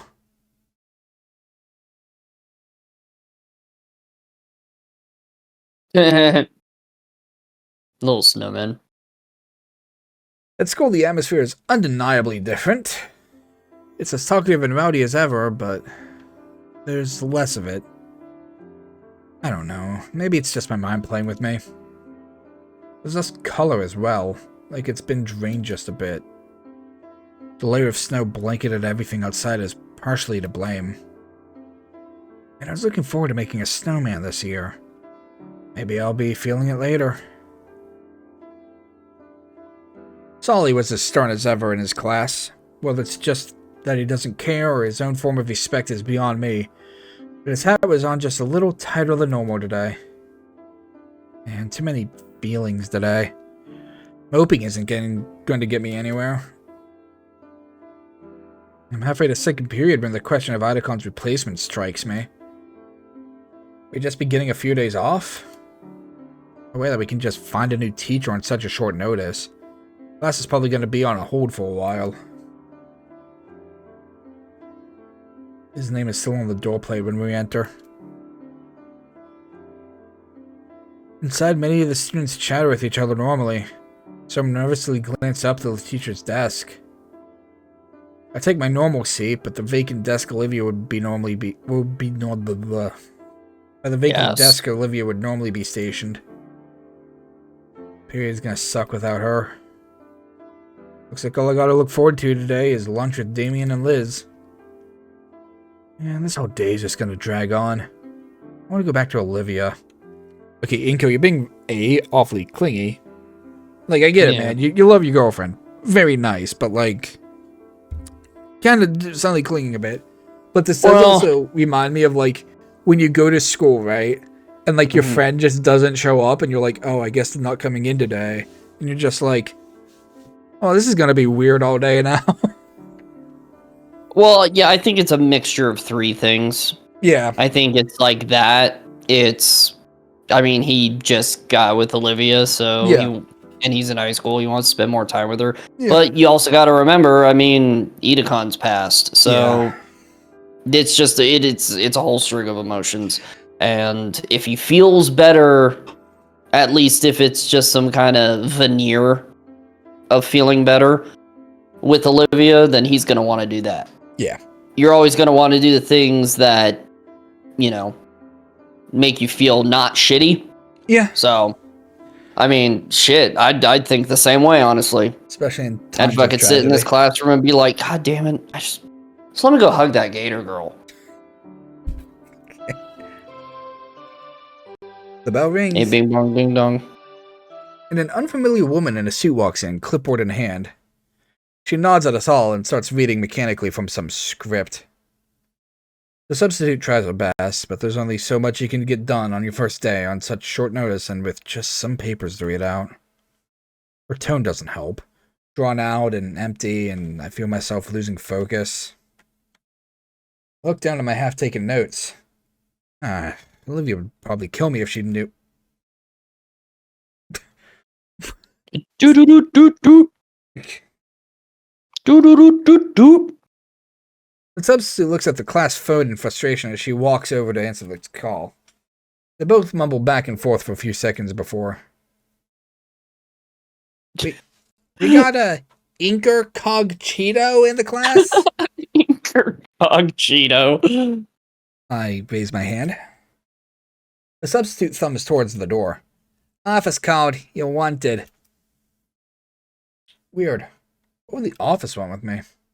Sacrifice. Now the contest. The fucking got some Oh envelope. They got some man, fucking envelope that says, "In case I die, read this." that would be very funny. My. I need to get another drink real quick. Oh, okay.